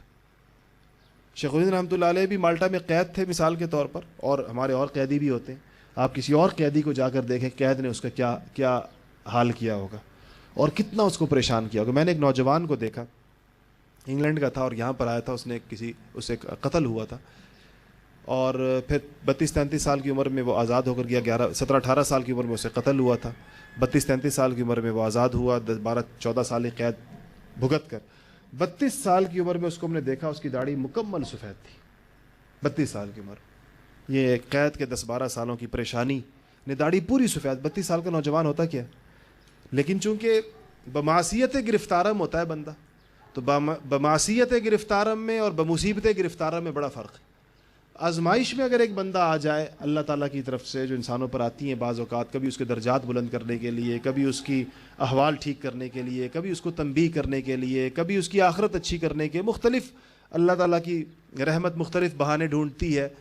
تو اس کا فرق یہ ہوگا کہ دل کا اطمینان اس آزمائش کے ساتھ اس کو حاصل ہوتا ہے. لوگ اس کی مثال، علماء نے بڑی عجیب عجیب مثالیں دیتے ہیں. اگر کوئی آدمی، کوئی ایسی آپ لوگوں کے یہاں بنتے ہیں بعض پکوان، تو ان پکوانوں میں مرچیں ہوتی ہیں عام طور پر، اور لوگ اس کو کھا بھی رہے ہوتے ہیں. آپ نے دیکھا ہوگا پسینے بھی آ رہے ہوتے ہیں، سڑ بھی کر رہے ہوتے ہیں. دیکھنے والا جو اس پکوان کی لذت سے ناواقف ہو سمجھے کسی نے سزا دی ہوئی ہے، اس کو مصیبت کیا پڑی ہے کہ ناک سے بھی پانی بہہ رہا ہے اور پسینے بھی بہہ رہے ہیں، سڑ بھی کر رہا ہے اور کھا بھی رہا ہے ساتھ ساتھ. تو یہ مسئلہ کیا ہے؟ آخر یہ چھوڑ کیوں نہیں دیتا اس کھانے کو؟ اگر اس سے کہا جائے کہ اس کو ہٹاؤ، جب اتنی مشکل میں تو اس کو اس کھانے میں ایک لذت تو آ رہی ہوتی ہے، جبھی تو اس کو کھا بھی رہا ہے. اور یہ پریشانی جو بظاہر سامنے نظر آ رہی ہے اس کے مقابلے میں کیا ہوتی ہے؟ بڑی کم ہوتی ہے. تو اللہ والوں کی پریشانیاں بھی ایسے دیکھنے میں آپ کو نظر آتا ہے کہ ان کے احوال بڑے تنگ ترش ہیں. ہو سکتا ہے کوئی بھوک ہے، کوئی فاقہ ہے، گھر کے احوال بڑے، وہ جس طرح وہ گھر کے احوال پر یاد آیا، یہ جو فقر کی سلطنت کے بادشاہ تھے پہلے نا، وہ سیدنا ابو ذر رضی اللہ تعالی عنہ تھے، صحابی رسول تھے، اور فقر اور درویشی کے بادشاہ تھے. تو ایک دن ایک صحابی ان کے گھر میں گئے تو ان کا گھر دیکھا تو کچھ بھی نہیں تھا. گھر چاروں طرف دیکھا، پورے گھر میں کچھ نظر نہیں آیا. تو انہوں نے ان سے پوچھا، یا ابا ذر این متاعکم، ابا ذر سامان، یہ گھر ہے تمہارا، کچھ نظر نہیں آ رہا پورے گھر میں، سامان کہاں ہے؟ تو ابو ذر رضی اللہ تعالیٰ نے فرمایا کہ لنا بیت ہناک، ہمارا ایک گھر میرا تمہیں یہ نظر آ رہا ہے نا، ایک میرا گھر اور بھی ہے، ہناک ایک اور جگہ پر میرا ایک گھر ہے، تو جو میرا جو صالح متاع نرسل صالح متاعنا الی بیت الاخری، میرے گھر میں جو اچھا سامان ہوتا ہے نا وہ میں اس گھر بھیج دیا کرتا ہوں، وہ سارا میں نے وہاں جمع کرا دیا، وہ میرے پاس ایک اور گھر ہے، اور جو صالح متاع ہوتی ہے میرے پاس، جو اچھی چیز ہوتی ہے وہ میں اس گھر کے لیے بھیج دیا کرتا ہوں، تو وہاں وہ سارا کچھ وہاں جمع ہے، یہاں کچھ نہیں ہے میرے پاس۔ تو ایک یہ کیفیت بھی ہوتی ہے اللہ والوں کی۔ تو دیکھنے والا بعض اوقات بڑے رحم سے کہتا ہے کہ یار ان کے گھر گئے تھے، 2 ٹوٹی چارپائیاں تھیں، 2 فلانے تھے، 1 مٹکا تھا، یہ تھا، پتہ نہیں کیسے زندگی گزرتی ہوگی، تو واقعی دیکھنے میں تو پریشانی نظر آتی ہے، لیکن وہ کتنے اس میں خوش ہوتے ہیں، اور وہ کتنے۔ ہمارے ایک استاد تھے، اللہ تعالیٰ غریق رحمت کرے، میں نے اپنی زندگی میں اپنے بزرگوں میں ایسی نیکی، اتنا تقوی، اتنی للہیت، اتنا اخلاص، اتنا علم، اتنی چیزیں جمع بہت کم دیکھی۔ تو وہ کراچی تشریف لائے، یہاں کراچی میں انہوں نے بنوٹاؤن میں بہت زمانہ پڑھایا تھا، یہاں کراچی کے بڑے بڑے علماء ان کے شاگرد ہیں، بڑے بڑے علماء، ہم نے بھی آخری دور میں ان سے پڑھا، لوگوں نے ان سے اپنی جوانی کے زمانے میں انہوں نے یہاں بنوٹاؤن میں پڑھایا تھا۔ تو جب وہ یہاں تشریف لائے 10 دن کے بعد وہ واپس جانے لگے، تو بہت سارے، میں بنوٹاؤن میں پڑھتا تھا اس زمانے میں، تو میرے بڑے بڑے اساتذہ ان کے شاگرد تھے، تو سب کی خواہش تھی کہ ان کی واپسی کا سفر ہم بندوبست ہم کریں، لیکن ان کا رعب اتنا تھا کہ ان کو کہنا بہت مشکل تھا کہ آپ کے لیے جہاز کا ٹکٹ لینے کا، ہمارا ان کے ساتھ 2 رفقا بھی تھے۔ اچھا، تو مجھے ان کا بڑا لاڈلا سمجھا جاتا تھا، میں شاید ہوں بھی ایسے گستاخ سا، مجھے ہر بات کہہ دیتا ہوں، تو مجھ سے کہا کہ تم کہو ان سے کہ حضرت آپ نے واپسی کا، اپنے سفر کا بندوبست نہیں کرنا، آپ کا بندوبست ہمارے ذمے۔ تو میں نے ان کو جا کر کہا، میں نے کہا کہ جی وہ، میں نے ان کا نام بھی لیا جن استاد نے کہا تھا کہ وہ خود تو نہیں کہہ سکتے آپ کو، تو وہ میرے استاد تھے جنہوں نے کہا تھا، ان کے شاگرد تھے، تو میں نے کہا وہ کہتے ہیں کہ جی آپ کی واپسی کا اگر ہمیں سعادت مل جائے اور یہ وہ، تو انہوں نے مجھے اتنے عجیب انداز میں کہا، اچھا وہ اپنی واپسی کا بندوبست بس کے ٹکٹ منگوا چکے تھے، اپنے بیٹے کو بھیج کر انہوں نے کہا تھا لے آؤ 2 ٹکٹ۔ تو میں نے جب ذرا زیادہ اصرار کیا، میرا خیال بھی رکھتے تھے میرے والد صاحب کی وجہ سے، دادا کی وجہ سے بہت زیادہ لحاظ کرتے تھے، تو میں نے تھوڑا زیادہ اصرار کیا، میں کہا نہیں جی کوئی بات نہیں ہے، وہ اتنا کہہ رہے ہیں، آپ کو گردے کی تکلیف بھی ہے، یہ سفر بڑا تکلیف دہ ہے، تو پھر مجھے بڑے اصرار کے ساتھ کہا، وہ مجھے سید عدنان کہا کرتے ہیں، نام لکھا، مجھے کہتے ہیں سید عدنان صاحب، بے شک جو سفر آپ کہہ رہے ہیں اس میں جسمانی آرام ہے، مگر روحانی آرام نہیں ہے، مجھے اس میں روحانی طور پر میں آرام نہیں ہے، میں نے اپنے لیے جو رستہ اختیار کیا، مجھے روحانی طور پر اس میں اطمینان ہوتا، اپنے مطلب یہ ہے کہ اپنے مصارف کا خود کفیل ہونا انسان، بجائے کسی اور کے مصرف پر، اسے ایک روحانی کیفیت تو ہوتی ہوگی، یہ اللہ والوں کی ہوتی ہے اپنی کیفیات، ہمیں تو اس کی ہوا بھی نہیں لگی کہ پتہ چلے کیا ہوتا ہے۔ تو ان کو کوئی اس میں پریشانی تھی کسی اور کے مصارف پر سفر کرنے میں، حالانکہ اپنے شاگرد، اور جس نے کہا ہے وہ خود استاذ الحدیث، حدیث پڑھاتے ہیں، جو یہ ان کے لیے بندوبست کر رہے تھے، تو مجھ سے کہنے لگے کہ مطلب تمہارا اختیار ہے کہ تم مجھے جسمانی آرام سے روحانی آرام سے نکال کر جسمانی آرام میں ڈالنا چاہتے ہو، یا مجھے روحانی آرام میں رہنے دینا چاہتے ہو۔ یہ بات اتنے عجیب انداز میں فرمائی کہ مجھ سے یقین جانے پھر کہا ہی نہیں گیا، پھر نہیں کہا گیا مجھ سے، حالانکہ ان کے ٹکٹوں کی خریداری ہو چکی تھی۔ میں نے آ کر استاد جی سے کہا، میں نے کہا جی یہ ٹکٹ آپ واپس کر دیں، اور بالکل میرا مزید ہمت نہیں کہ میں ان کو اس پر اصرار کر سکوں۔ تو یہ ان کی اپنی ایک دل کی دنیا ہوتی ہے، جو ظاہراً اب دیکھنے میں کتنا تکلیف کا سفر ہے، آپ یہاں سے پشاور تک بس میں جائیں، 24-26 گھنٹے کا سفر، اس کے بعد پھر آگے 4 گھنٹے کا اور سفر کریں، تو یہ 28 گھنٹے کا سفر دیکھنے میں تو پریشانی ہے، اور سراسر پریشانی ہے، بجائے سے اگر وہ 1.5 گھنٹے میں ہو جائے، لیکن وہ کہتے ہیں مجھے آرام ہے اور روحانی سکون ہے مجھے سفر کے اندر۔ تو یہ جو ہمیں جو مظاہر نظر آ رہے ہیں اور ہم نے جو پیمانے بنائے ہوئے ہیں، یہ سارے پیمانے قرآن پاک کے میزان اور قرآن پاک کے تول اور قرآن پاک کی کسوٹی پر پرکھنے کی ضرورت ہے ان کو، اور ہم جن چیزوں کے نتائج کے حصول کی توقع رکھتے ہیں، وہ واقعتاً اللہ تعالیٰ نے اس کے اندر یہ خاصیت رکھی بھی ہے یا نہیں رکھی ہے، اس کے بارے میں غور کرنے کی ہمیں ہر وقت اس تذکیر کی ضرورت ہے کہ ہم اس کو دیکھیں۔ اطمینان قلب کے لیے اللہ تعالیٰ نے جن چیزوں کا ذکر فرمایا ہے، میں آپ کا ان کو خلاصہ عرض کر دوں۔ ایک چیز استغفار بتائی گئی ہے، استغفروا ربکم، کہ اللہ تعالیٰ سے جو آدمی استغفار کرتا ہے، استغفار کے نتیجے میں اللہ اطمینان قلب بھی نصیب فرماتے ہیں، اللہ جل جلالہ استغفار کے نتیجے میں گناہوں کو معاف بھی فرماتے ہیں، دنیا کے معاملات بھی ٹھیک کرتے ہیں، آخرت بھی ٹھیک ہوتی ہے۔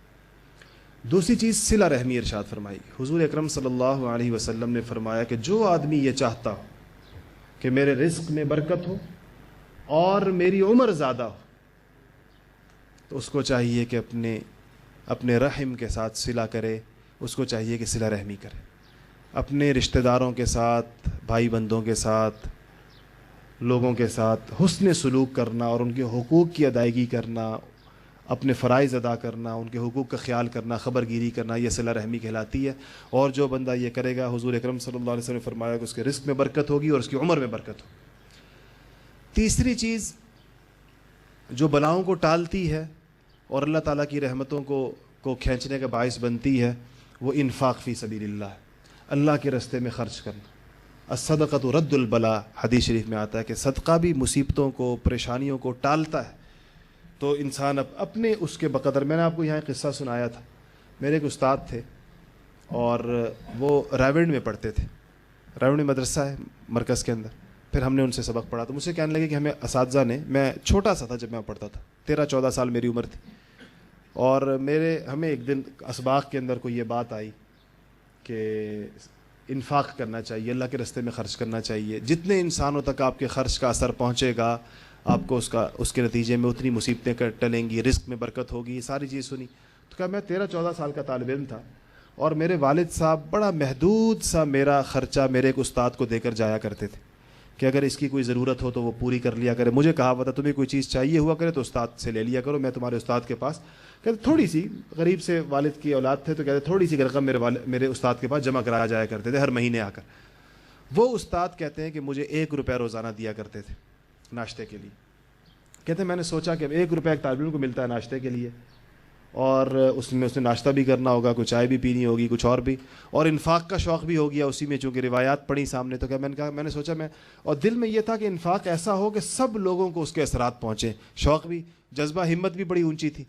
تو کہتے ہیں اللہ تعالیٰ نے دل میں یہ ڈالا کہ اگر 1 روپے کا میں نمک خریدوں اور وہ اس مطبخ میں جمع کرا دوں، اس زمانے میں 1 روپے کا کئی دھڑی نمک آیا کرتا تھا، تو وہ نمک اس کھانے کے اندر پڑ جائے گا، یہاں پر 8-10 ہزار بندے آتے ہیں، ان سب تک میرے انفاق کا اثر پہنچ جائے گا۔ تو کہنے لگے کہ میں نے وہ نمک خریدا 1 روپے کا، 10 کلو یا 15 کلو، اور میں لے گیا بڑے مطبخ میں۔ راونڈ کا بڑا مطبخ آپ میں سے بہت سے لوگوں نے دیکھا ہوگا، آج کل میرے خیال ہے 25-30 ہزار افراد کا کھانا ایک وقت میں پکتا ہے وہاں پر، اس زمانے میں کوئی 10 ہزار افراد کا کھانا پکتا تھا ایک وقت میں۔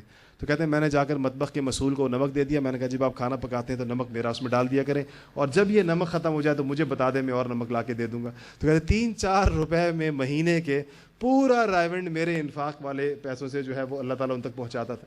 کہتے ہیں یہ اللہ نے دل میں ڈالی کہ میری معیشت میں یہی ممکن تھا۔ لیکن اب آپ سوچیں ذرا، اس کے ذریعے سے ایک آدمی 10,000 آدمیوں کا مطلب 2 وقت کا 20,000، 6 لاکھ افراد کا کھانا ہو گیا ایک مہینے میں۔ ایسے ہی ہے نا، 20,000 افراد روزانہ ہو جائیں تو یہ 30 دنوں میں کتنے ہو جاتے ہیں؟ 6 لاکھ افراد ہو جاتے ہیں۔ تو 3 روپے میں ایک آدمی 6 لاکھ افراد کے کھانے میں شریک ہوتا تھا۔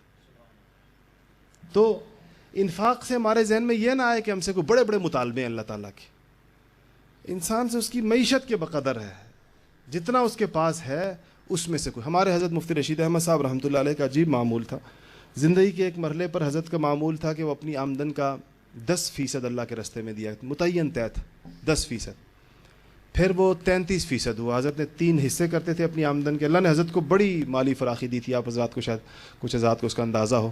حضرت بڑے ٹھاٹھ سے رہتے تھے اور لوگ بڑے حیران بھی ہوتے تھے۔ ہمارے استاد فرماتے ہیں جب ہم پہلی دفعہ تخصص کے لیے آئے تو ہم نے جو حضرت کے انداز دیکھے، ہم نے علماء کے ایسے سٹائل نہیں دیکھے تھے، تو ہم نے کہا تو حضرت تو عالم کم ہو، کوئی چودھری زیادہ لگتے ہیں، بالکل جو بڑے لوگ جس طرح کہتے ہیں۔ بڑے حیران ہوئے حضرت کو دیکھ کر، بڑے اس سے رہتے تھے۔ تو حضرت نے پھر اللہ نے بڑی برکت دی تھی، اور آخری عمر میں اپنے شاگردوں کو جو چیزیں دیا کرتے تھے، ہمارے استاد مفتی عبدالرحیم صاحب فرماتے ہیں مجھے جو حضرت نے اپنے کلائی کی گھڑی اتار کر دی، میں نے بیچی تو 12 لاکھ روپے کی بکی، اسی سے ہم نے پہلے اخبار کا دفتر بنایا۔ تو کیا کہ حضرت نے مجھ سے کہا تھا، میں نے کہا کہ مجھے دے دیں، میں اس سے اخبار میں لگاؤں گا لوگوں کو۔ اس زمانے میں ذرا مومن نیا نکلا تھا۔ تو حضرت نے اپنے حالات میں لکھا ہے کہ پھر میں نے پہلے 10% طے کیا کہ اپنی آمدن کا 10% دیا کروں گا، پھر اپنی آمدن کا 33% طے کیا کہ 3 حصے کر کے 1 حصہ اللہ کے راستے میں، پھر آمدن کا نصف طے کر دیا کہ آدھا اللہ کے راستے میں، آدھا اپنے لیے، پھر 2 حصے اللہ کے راستے میں، 1 حصے اپنے لیے، پھر 90% اللہ کے راستے میں، 10% اپنے لیے، اور آخری عمر میں 100% اللہ کے راستے۔ سب جو آتا تھا وہ جاتا تھا، آخری عمر کا یہ حال تھا کہ جو آتا اللہ کے راستے۔ اور وہ بہت اللہ نے، میں نے جس طرح عرض کیا کہ بڑی اسی، اور وہ جتنا یہ حصہ بڑھتا تھا اتنا وہ آمدن بڑھتی جاتی تھی۔ وہ بہت بڑی وہ تھی، اللہ خیر کے بہت سارے کام اس کے ذریعے سے لیے، بہت جگہوں کے اوپر، اور بڑی دور دور تک وقت. تو اللہ تعالیٰ کا مطالبہ جو ہے انسان سے وہ اس کے حالات کے بقدر ہوتا ہے. اس میں مقدار کو نہیں دیکھا جاتا, اس میں تناسب کو دیکھا جاتا ہے. کوئی آدمی اپنی تناسب کیا رکھتا ہے. کسی آدمی کا 1 روپے ہو سکتا ہے کہ اس کے تناسب کا 10% بنے, کسی کا 1 لاکھ اس کے تناسب کا 1000واں حصہ بنے, تو وہ 1 روپے زیادہ قیمتی ہے اللہ تعالیٰ کے نزدیک جو زیادہ. ایک چیز سے یہ انفاق فی سبیل اللہ. تیسری چیز میں نے اب سرچ کی. چوتھی چیز جس کا انسان کی زندگی پر اثر ہے, اس کے احوال پر اثر ہے, اس کے معمولات پر اثر ہے, اس کے دل پر اثر ہے, وہ تہجد کی نماز. انبیاء علیہ الصلوۃ والسلام کا مستقل وظیفہ ہے, اور اس کے فضائل اتنے بے شمار ہیں تہجد کی نماز کے, کہ اس وقت میں جو آدمی اٹھ کر اللہ تعالیٰ کے آگے سر بسجود ہوتا ہے تو یہ اللہ تعالیٰ کے ہاں اس کی بہت بڑی قیمت ہے. جنید بغدادی رحمۃ اللہ علیہ کے بارے میں کہتے ہیں نا کہ کسی نے کہا, بڑے مجاہدے کیے تھے انہوں نے, بڑے لوگوں نے ان سے فائدہ اٹھایا, آج بھی وہ صوفیاء کے سرخیل ہیں. کسی نے ان کے وفات کے بعد خواب میں دیکھا اور کہا کہ جو آپ کی زندگی تو مجاہدوں میں گزری اور دین کی خدمت میں گزری اور لوگوں کی تربیت میں اور لوگوں کا اس میں, تو بڑا کچھ ملا ہوگا اس پر وہاں پر. تو انہوں نے فرمایا کہ کام تو وہ رات کی 2 چھوٹی چھوٹی رکعتیں ہی آئیں. وہ جو تہجد کے وقت میں اٹھ کر 2-4 مختصر تہجد پڑھا کرتے تھے, رکعات لفظ آتا ہے چھوٹی رکعتیں, کہا وہ ان سے کام بنا یہاں پر. باقی وہ سارے مجاہدے, وہ سارے کام وہ گویا دھرے کے دھرے رہ گئے. یہاں جو کام بنا وہ تو ان 2-4 رکعتوں سے بنا جو رات کو اٹھ کے پڑھا کرتے تھے. صحیح حدیثوں میں آتا ہے کہ رحمت الہی آسمان دنیا پر اتر آتی ہے اس وقت میں. زمین یہ 7 آسمان ہے نا, تو آخری دنیا کے اوپر جو ہمیں جو آسمان نظر آ رہا ہے, یہاں پر رحمت الہی اللہ تعالیٰ یہاں پر نزول فرماتے ہیں. رحمت الہی نزول کرتی ہے یہاں پر, اور باقاعدہ 3 آوازیں روز لگتی ہیں قبیل فجر. قبیل کہتے ہیں فجر سے تھوڑی دیر پہلے, تہجد کے وقت میں 3 آوازیں. حل من مستغفر, کوئی ہے جو مغفرت چاہتا ہو, اللہ تعالیٰ پوچھ رہے ہیں کوئی ہے جو مغفرت چاہتا ہو. حل من مسترزق, کوئی ہے جو کہ رزق چاہتا ہو کہ اس کو دے دیا جائے. حل من سائل, کوئی ہے جو مانگ رہا ہو, کچھ پوچھنے والا ہو, کیا ہم اس کو دے دیں. تو اس وقت میں جو لوگ جاگے ہوئے ہوتے ہیں اور جنہوں نے ہاتھ اٹھائے ہوئے ہوتے ہیں, تو ان کے ہاتھوں کو اللہ تعالیٰ ایسے نہیں لوٹاتا. سیدنا عمر فاروق رضی اللہ تعالیٰ عنہ نے, یہ چونکہ فجر سے تھوڑا پہلے کا وقت ہوتا ہے, 10-15 منٹ پہلے کا فجر سے, سیدنا عمر فاروق رضی اللہ تعالیٰ عنہ نے اپنے ایک خادم کی یہ ڈیوٹی لگائی ہوئی تھی کہ جب میں تہجد پڑھتا ہوں, لمبی تہجد صحابہ پڑھا کرتے تھے, تو بعض اوقات تہجد میں نماز میں انسان کا وقت زیادہ ہوتا ہے, وہ وقت اذانیں ہو جاتی ہیں فجر کی. تو کہا جب فجر کی اذان سے 10-12-15 منٹ رہ جائیں فجر کی اذان میں, تو مجھے میرے معمول سے آ کے ہلا دیا کرو, جھنجھوڑ دیا کرو, چاہے میں ذکر کر رہا ہوں, تلاوت کر رہا ہوں, نماز پڑھ رہا ہوں, مجھے ذرا ہاتھ لگا دیا کرو کہ مجھے پتہ چل جائے کہ اب فجر کی اذان ہونے میں 10-15 منٹ باقی ہیں. یہ وقت دعا کا ہے, یہ وقت استغفار کا ہے. قرآن نے کہا ہے والمستغفرین بالاسحار, صبح کے وقتوں میں استغفار کرنے والے, اس وقت میں جو لوگ استغفار کرتے ہیں. اس وقت میں جو آدمی اٹھ جائے, جس کو توفیق مل جائے, اور وہ اٹھ کر اس وقت میں اللہ تعالیٰ جس وقت رحمت الہی آسمان دنیا پر ہو اور اللہ کی طرف سے آواز لگے کہ حل من سائل, کوئی ہے مانگنے والا, اس نے ہاتھ اٹھائے ہوں کہ اللہ میں مانگ رہا ہوں, تو بھلا یہ اللہ تعالیٰ کی رحمت سے اور اللہ تعالیٰ کی غیرت سے کیا یہ توقع کی جا سکتی ہے کہ یہ ہاتھ ویسے لوٹا دی جائیں کہ نہیں تمہیں نہیں دیا جائے گا. خدا نخواستہ ہو سکتا ہے اگر خدا نخواستہ اس کا کھانا پینا اوڑھنا پہننا حرام کا ہو, پھر تو دعائیں نہیں قبول ہوتی. صاف واضح بتا دیا گیا کہ جن کا کھانا پینا پہننا اوڑھنا حرام کا ہوگا ان کی دعائیں نہیں قبول کی جائیں گی. وہ مانگتے رہیں گے, اللہ تعالیٰ اس پر کان نہیں دھرا جائے گا. یہ تو شرط لازمی ہے کہ انسان حلال خور ہو, سود سے بچتا ہو, حرام سے بچتا ہو. تجارت کے اندر صرف سود کی حرمت نہیں ہوتی, یاد رکھیے گا. تجارت میں ملازمت میں حرمت کی, اور ملازمت میں جو آدمی ملازمت کے اوقات پورے نہیں کرتا اور اپنی ذمہ داریاں پوری نہیں کرتا, اس کے بقدر اس کی تنخواہ حرام ہوتی ہے. جس کی 8 گھنٹے کی ڈیوٹی ہے, اگر وہ 2 گھنٹے کی ڈنڈی مارتا ہے تو 2 گھنٹے کے بقدر تنخواہ اس کی حرام ہو جاتی ہے.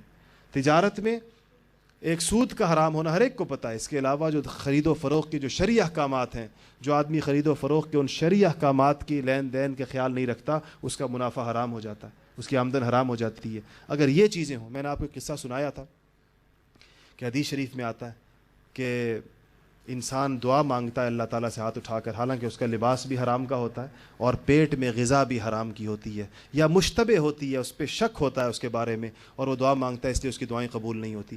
یہ شیخ الہند رحمۃ اللہ علیہ قصہ میں نے آپ کو سنایا جو مالٹا میں قید تھے. ان کے بارے میں ان کے سوانح نگاروں نے لکھا ہے کہ حضرت بعض اوقات پانی میں اتر جایا کرتے تھے. پانی میں انسان کو کپڑوں کی ضرورت نہیں پیش آتی, پانی کا رنگ ایسا ہوتا ہے. تو کہا پانی میں اتر کر اتنے پانی میں چلے جاتے تھے جہاں تک انسان کے سینے سے اوپر تک پانی ہو, اور وہاں جا کر اپنا تہمند وغیرہ اتار دیا کرتے تھے, کپڑا کوئی نہیں, پانی میں کھڑے ہوتے تھے. اور اس وقت ویسے کچھ نہیں کھایا ہوتا تھا, ادھر جا کر اس آسمان کا جو پانی وہاں جمع ہوتا تھا چشموں میں, اس کو پی لیا کرتے تھے کہ وہ تو حلال ہی حلال ہے, اس میں تو حرمت کا شائبہ بھی نہیں ہے. اور اس وقت کہتے ہیں پانی سینے تک پانی, وہاں پر ہاتھ اٹھا کر اللہ سے دعا مانگتے تھے کہ یا اللہ اب تو لباس بھی حرام کا نہیں ہے, اور یا اللہ پیٹ میں بھی حرام نہیں ہے, کیونکہ پیٹ میں پانی ہے جو آسمان سے اترا ہے, تیری بارشوں کا اترا ہوا پانی ہے, اور لباس بھی یہاں پر ضرورت لباس کی نہیں ہے, پانی کے اندر کھڑے ہوئے ہیں جہاں پر انسان کا سطر ویسے ہی ڈھکا ہوا ہوتا ہے پانی کی وجہ سے. اور کہا اس پانی میں جا کر وہاں جا کر ہاتھ اٹھاتے تھے کہ یا اللہ ہو سکتا ہے ہمارے کپڑوں میں کوئی مشتبہ چیز ہو سکتا ہے ہماری خوراک میں کوئی مشتبہ چیز ہو, اب تو میں ان دونوں سے پاک ہوں, ادھر آ کر تجھ سے مانگ رہا ہوں. اتنا اہتمام ہے دعا کا. پانچویں چیز جو انسان کی زندگی پر مؤثر ہے وہ دعا ہے. اور علماء نے لکھا ہے کہ دعا میں دل لگنا زندگی کی سعادتوں میں سے سب سے بڑی سعادت ہے. کسی کو یہ سعادت مل جائے کہ دعا میں دل لگے اس کا, یہ بڑی خطرناک چیز ہے کہ جب انسان ہاتھ اٹھائے اور اس کا دل نہ لگے اس میں. حدیث شریف میں واضح آتا ہے کہ انسان جب ہاتھ اٹھائے بظاہر دعا کے لیے, اور دل کبھی ادھر کبھی ادھر, کبھی یہ سوچ رہا ہے کبھی وہ سوچ رہا ہے, تنگ ہو رہا ہے دعا میں, کب اگر کسی اور کے ساتھ دعا کر رہا ہے اجتماعی تو سوچ رہا ہے کب یہ ختم ہوگی, اگر خود دعا کر رہا ہے تو بھی اس کا دل ادھر مشغول ادھر مشغول. واضح حدیث میں آیا کہ اللہ تعالیٰ قلب لاہن, وہ قلب جو ادھر ادھر ہو رہا ہے, اللہ اس کی جانب متوجہ ہوتے ہی نہیں ہے. اللہ تعالیٰ گویا اس کی سنتے ہی نہیں ہے. جس آدمی کا دل دعا کے وقت میں ادھر ادھر, کبھی ادھر جا رہا ہے کبھی ادھر جا رہا ہے, دعا میں دل نہ لگنا بڑی بد نصیبی ہے. یہ ذوق نہ ملنا کہ دعا میں دل نہیں لگتا, دعا کو دل نہیں چاہتا. اور ایک دعا میں دل لگتا ہے انسان کا کہ دعا کے لیے ہاتھ اٹھائے. ہم نے اللہ تعالیٰ نے ایسے بزرگوں کو مجھے دیکھنے کا موقع دیا ہے کہ جب ہاتھ اٹھاتے تھے دعا کے لیے, یقین جانیے یوں لگتا تھا کہ ہاتھ چھوڑنا بھول گئے. لمبی دعائیں, گھنٹہ 1.5 گھنٹہ 2 گھنٹے ہاتھ اٹھائے ہوئے, اور کمزوری کی وجہ سے وہ ہاتھ یوں ہوتے ہوتے نیچے ہو جاتے تھے, اور دیکھنے والا سمجھتا تھا یہ بھول گئے ہیں, ان کو صاحب ہو گیا ہے, ذہول ہو گیا کہ دعا مانگ رہا ہوں اس کو ختم بھی کرنا ہے. ایسا ان کا دل لگا ہوتا تھا, بندھا ہوتا تھا, گویا کہ آدمی یہ سمجھ رہا ہے. بالکل ایسے ہوتا ہے. دیکھیں جس طرح ہمیں جو تعلق اللہ تعالیٰ نے ماؤں سے دیا ہے, آپ بتائیں کہ میری کوئی ضرورت ہو اور مجھے پتا ہو کہ میری ماں وہ پورا کر سکتی ہے, اگر میری ضرورت ہے اور مجھے پتا ہو کہ میری ماں پورا کر سکتی ہے, تو کیا اس سے مانگتے ہوئے میرے دل میں کبھی یہ آئے گا کہ پتہ نہیں ملے گا یا نہیں ملے گا؟ میں پریشانی میں ہوں, میں مصیبت میں ہوں, میں آزمائش میں ہوں, اور میری ماں مجھے اس پریشانی اور آزمائش سے نکال سکتی ہے, مجھے پتہ ہو, یقین ہو, تو جب میں ماں سے کہوں گا تو کتنی توجہ ہوگی اور کتنا یقین ہوگا. اللہ فرماتے ہیں میں اس مخلوق سے 70 ماؤں سے زیادہ محبت کرتا ہوں, 70 ماؤں سے زیادہ میری محبت ہے, اور اللہ کی قدرت, قبضہ قدرت میں ہر چیز ہے. اس سے مانگنے والے کو اگر یہ کیفیت نصیب ہو جائے کہ میں جس سے مانگ رہا ہوں ایک لمحے میں سارے مسائل میرے حل کر سکتا ہے, اگر میں نے اس سے صحیح طریقے سے مانگ لیا, تو مانگنے والے کو کتنی توجہ اس کو نصیب ہوگی اور کتنی چیزیں اس کو نصیب ہوں. تو چوتھی چیز جو ہے وہ دعا ہے, کہ دعا میں انسان کا دل لگے اور دل اللہ تعالیٰ کے ساتھ لگ جائے اس میں, تو انسان زندگی کی ساری سعادتیں وہ لپیٹ لیتا ہے. علماء نے لکھا ہے نا کہ اگر لوگ کہتے ہیں کہ خانہ کعبہ کے اوپر پہلی نگاہ پڑے تو جو دعا مانگی جائے وہ قبول ہوتی ہے, تو کیا دعا مانگنی چاہیے؟ ظاہر بات ہے انسان کے دل میں تو ہزاروں دعائیں ہیں کہ خانہ کعبہ پر گیا ہے اور پہلی نگاہ کے بارے میں آتا ہے کہ جو بھی دعا مانگے قبول ہوگا. تو اہل عرفان نے کہا کہ وہاں انسان ایک ہی دعا مانگنی ہے اور وہ قبول ہونی ہے, تو وہاں یہ دعا مانگے کہ یا اللہ مجھے مستجاب الدعوات بنا دے. مستجاب الدعوات کہتے ہیں اس آدمی کو جو دعا کرے وہ قبول ہوتی ہے, جو دعا کرے وہ قبول ہوتی ہے. تو بس یہ دعا مانگ لے وہاں پر, یہ جب مانگ لی جائے گی اس کے بعد ساری زندگی جو مانگتا رہے گا اللہ عطا فرماتے رہیں گے, اللہ دیتے رہیں گے. جس کے لیے بھی مانگے گا اور مغفرت مانگے گا, جو چیزیں آخرت کی دنیا کی مانگے گا اللہ تعالیٰ عطا فرمائیں گے. آخری چیز جس سے یہ تو ہوئی وہ چیزیں جو قلب کے اطمینان کے لیے ہیں. جو چیزیں قلب کو برباد کرتی ہیں, جو چیزیں توجہ کو خراب کرتی ہیں, جس چیز سے سارے احوال منتشر ہوتے ہیں, وہ گناہ اور معصیت ہے. ایک گناہ کا صدور انسان کی ساری کیفیات کو درم برہم کر دیتا, اور گناہ نام ہے اپنے اعضاء کے غلط استعمال کا. گناہ کی تعریف شاید یہ سب سے سادہ تعریف ہو سکتی ہے کہ انسان اپنے عضو کو جب غلط استعمال کر لے تو اس کو گناہ کہتے ہیں. کان کے غلط استعمال, آنکھ کے غلط استعمال, سوچ کے غلط استعمال کا نتیجہ بعض اوقات مرتب ہوتا ہے. ہاتھ پاؤں اعضاء کا غلط استعمال یہ گناہ ہے. اسی ساری جو سلوک, حضرت تھانوی رحمۃ اللہ علیہ نے ایک عجیب بات ارشاد فرمائی ہے. حضرت نے فرمایا یہ یہ جو تصوف کا رستہ ہے، یہ جو سلوک کی لائن ہے، کتنی لمبی لگتی ہے انسان کو، کتنا ذکر کرایا جاتا ہے، کتنی مجاہدے کرائے جاتے ہیں، کتنی صحبت اٹھوائی جاتی ہے، کتنی تعلیم دی جاتی ہے. اس سب کا حضرت نے فرمایا حاصل میں تمہیں 2 جملوں میں بتاؤں، اور فرمایا کبھی کوئی تمہیں نہیں بتائے گا، کیونکہ تمہیں اتنا بڑا نظام پھر تمہیں فضول لگے گا اگر 2 جملے بتا دیے جائیں. فرمایا کہ میں کم ظرف ہوں اس لیے تمہیں بتا رہا ہوں، کہ تمہیں میرا حوصلہ چھوٹا ہے اس لیے تمہیں بتا رہا ہوں کہ کل حاصل 2 چیزیں ہیں سارے نظام اصلاح و ارشاد کا. یہ جتنا اللہ والوں نے جتنے لمبے نظام بنائے ہیں انسانوں کی اصلاح کے، اس سب کا مقصود 2 باتیں ہیں، اگر وہ حاصل ہو جائیں تو کسی چیز کی ضرورت نہیں. اور بار بار بڑے اہتمام سے فرمایا کہ یہ بات کوئی اور بندہ اس لیے نہیں بتائے گا کہ تمہیں پورا نظام پھر اس کے بعد بیکار نظر آئے گا. کہا میں کم ظرف ہوں، میں تمہیں بتا دیتا ہوں وہ کیا بات ہے. پہلی بات یہ ہے کہ انسان جس چیز کو کرنے کا اس کی طرف حکم متوجہ ہو جائے اور نفس اس کا یا شیطان کسل اور سستی کی طرف اس کو لے جائے، یہ ہمت پیدا کر کے اس کو کر لے، ایک بات. اور جس چیز سے اس کو روکا گیا ہے اور نفس اور شیطان اس کی طرف اس کو کھینچ رہے ہیں، یہ ہمت پیدا کر کے اس سے رک جائے، بس یہی مطالبہ ہے. فرمایا اور کوئی لمبی چوڑی بات نہیں، 2 باتیں ہیں کل، کہ جس چیز کا حکم ہے، جس چیز کا امر ہے، جس چیز کا مطالبہ ہے، جب وہ مطالبہ اور امر اور حکم سامنے آ جائے نفس اور شیطان روکیں گے، نہیں جانے دیں گے اس کی جانب. یہ اپنی ہمت سے کام لے اور آگے بڑھ کر اس کو کر گزرے. اور جس چیز سے منع کرنے کا کہا گیا وہ بڑی مزین ہو کر سامنے آئے گی، وہ بہت پرکشش ہو کر سامنے آئے گی، اس کو دیکھ کر رال ٹپکے گی انسان کی، اور اس کی جانب نفس اور شیطان اس کو کھینچ کر لے جا رہے ہوں گے. یہ ہمت کر کے اپنے آپ کو اس سے روک لے.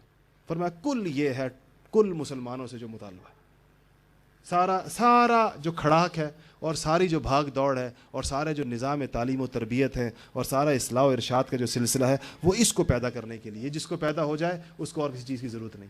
سارا مسئلہ ہمارا یہ، اپنے آپ کو غور کر لیں تو مسئلہ سارا یہ. بالکل ہمیں پتہ ہوتا ہے کہ یہ کرنے کی چیز ہے، کیوں نہیں کر پاتے؟ بالکل ہمیں پتہ ہوتا ہے یہ رکنے کی چیز ہے، کیوں نہیں رک پاتے؟ وہ کنٹرول نہیں ہے. تو اس کے لیے جو چیز بتائی گئی ہے وہ چیز دیکھیں، وہ ہمت ہے انسان کے اندر. اللہ تعالیٰ نے دنیا میں دعائیں ضرور مؤثر ہوتی ہیں. لوگ اولاد کے لیے دعا کرواتے ہیں نا، لیکن اولاد کے لیے سے دعا پر اکتفا کوئی بھی نہیں کرتا، اس کے بعد اسباب بھی اختیار کرتے ہیں، اسباب اختیار کر کے پھر دعا کرواتے ہیں.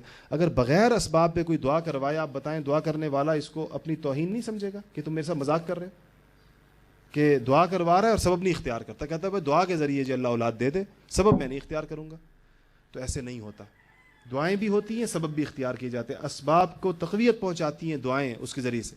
ایسے ہی اصلاح کا عمل بھی ہے. اصلاح فقط دعاؤں سے نہیں ہوتی، دنیا کا کوئی کام دعاؤں سے نہیں ہوتا. اس طرح دعاؤں سے نہ ہونے کا مطلب غلط نہ لیجیے گا، معطل ہو کر دعاؤں سے نہیں ہوتا کہ کام کی چیزوں کو ہاتھ نہ لگایا جائے اور دعا پر اکتفا کیا جائے. یہ مزاج ہی شریعت نہیں.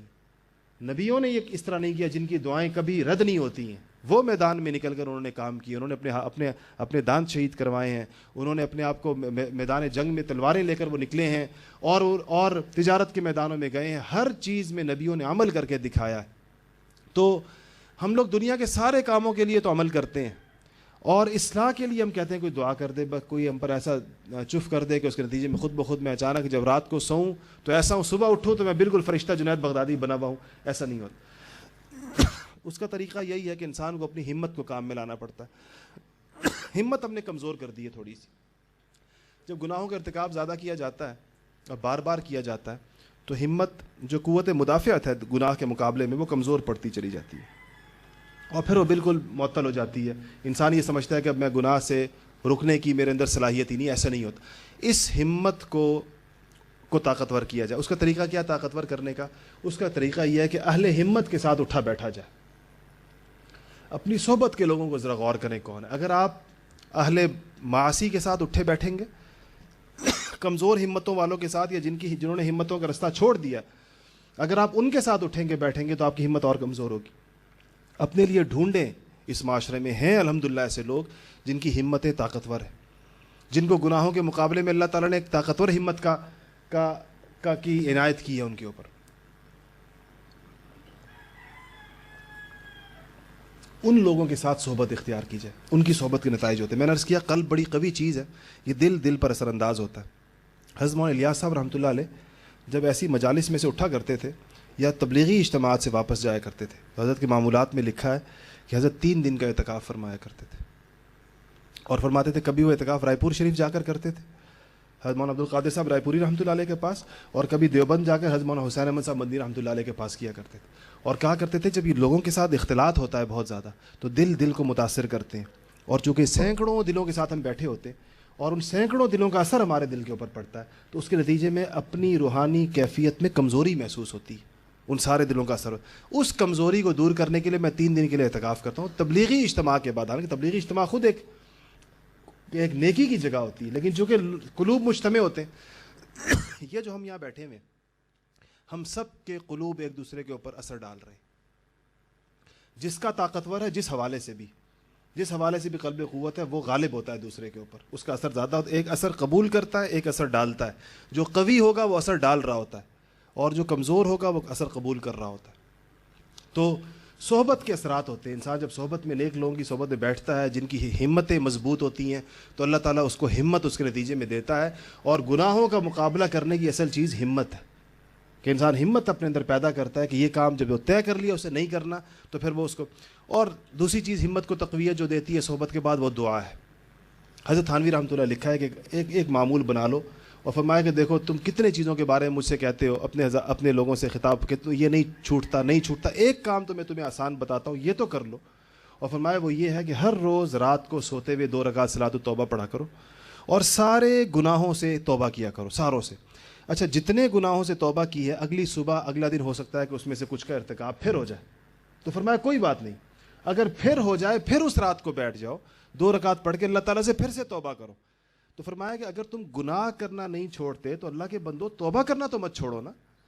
فرمایا گناہ کرنا نہیں، میں نہیں کہتا گناہ ضرور چھوڑو، یعنی کہتا ہوں چھوڑو نہیں چھوڑتے تو کم سے کم اس کے ساتھ پھر یہ کرو کہ توبہ کرنا نہ چھوڑو۔ یہ بڑی بدقسمتی ہوگی، گناہ کرنا تو بندہ نہ چھوڑے اور توبہ کرنا چھوڑ دے۔ تو فرمایا ہر روز رات کو سونے سے پہلے 2 رکعت پڑھا کرو اور اللہ تعالیٰ سے پھر سے توبہ کیا کرو، اللہ کو بتا دو کہ یا اللہ میں پھر سے توبہ کر رہا ہوں، ہو سکتا ہے کل کمزور ہوں اور نفس اور شیطان کے ہاتھوں میں کھلونا بنا ہوا ہوں، ہو سکتا ہے کل مجھ سے پھر ہو جائے، مگر یا اللہ میں کل پھر توبہ کروں گا۔ تو فرمایا کہ تم توبہ کرنا نہ چھوڑو، اللہ کی رحمت سے قوی امید ہے کہ ایک دن تمہیں اللہ تعالیٰ خود کھینچ لیں گے، اس نکال لیں گے تمہیں، اسے یہ سبب ہے خود اس کے لیے۔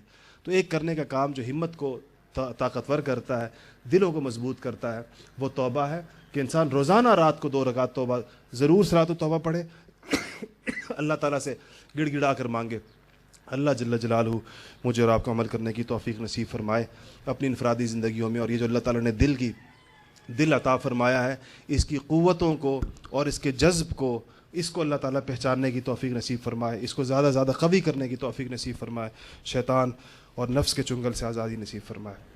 وآخر دعوانا الحمدللہ رب العالمین۔ عدنان بھائی کا شکریہ بھی ادا کرتے ہیں کہ طبیعت اتنی ناساز ہے اس کے باوجود انہوں نے ہمیں وقت دیا، اور آپ سے گزارش ہے کہ آج جو ہے سوالات کا جو ہے سلسلہ نہیں ہوگا کہ طبیعت صحیح نہیں ہے، اور مختصر مل لیجیے گا۔ ہمارے ایک معروف کالم نگار ہیں انور غازی صاحب، ڈاکٹر عافیہ صدیقی پر ان کا ایک ناول نما کتاب شائع ہوئی ہے، 370 صفحے کی یہ کتاب ہے اور 450 روپے اس کی قیمت ہے، لیکن یہاں پہ کاسٹ سے بھی کم 180 روپیز کی جو ہے وہ چند کتابیں ہیں، جو لینا چاہیں وہ لے سکتے ہیں۔ اور عافیہ صدیقی کی بات ہوئی تو میں بتانا چاہوں گا کہ 30 نومبر کو ان کو اغوا ہونے کو 9 سال ہو جائیں گے، اور 30 مارچ کو جو ان کی فیملی پروگرام کرے گی تو آپ لوگوں سے درخواست ہے، وہ اخبار میں بھی آ جائے گا، تو آپ لوگ بھی اس میں ان کا ساتھ دیں۔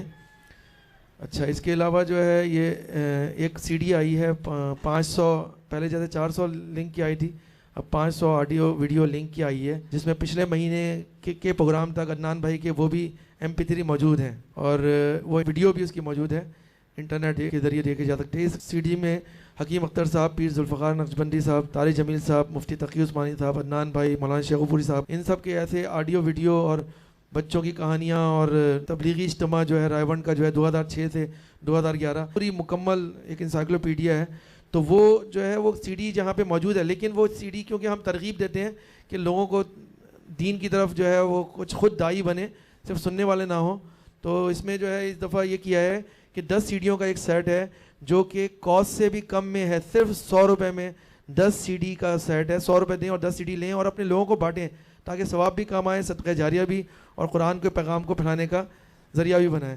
اس میں جو ہے وہ اسٹیکرز بھی موجود ہیں. جیسے اسٹیکرز کے بھی بارے میں آج میں بتاؤں آپ کو کہ جیپنیز اسٹیکرز ہیں, اور جس قیمت پہ یہاں پہ وہ مل رہے ہیں وہ چوتھائی قیمت بھی نہیں ہے اس کی, چوتھائی قیمت بھی نہیں ہے. مطلب یہ تو ایسی ایک معمولی سی ہوتی ہے, کسی طرح آپ لوگ لیں اور اس کو جو ہے وہ آگے کریں تو بڑھ چڑھ کر اس میں جو ہے وہ حصہ لیں تو بہت اچھا ہوگا. کیلنڈرز اور بھی موجود ہیں تو وہ بھی جو ہے وہ آپ اس کو کر سکتے ہیں.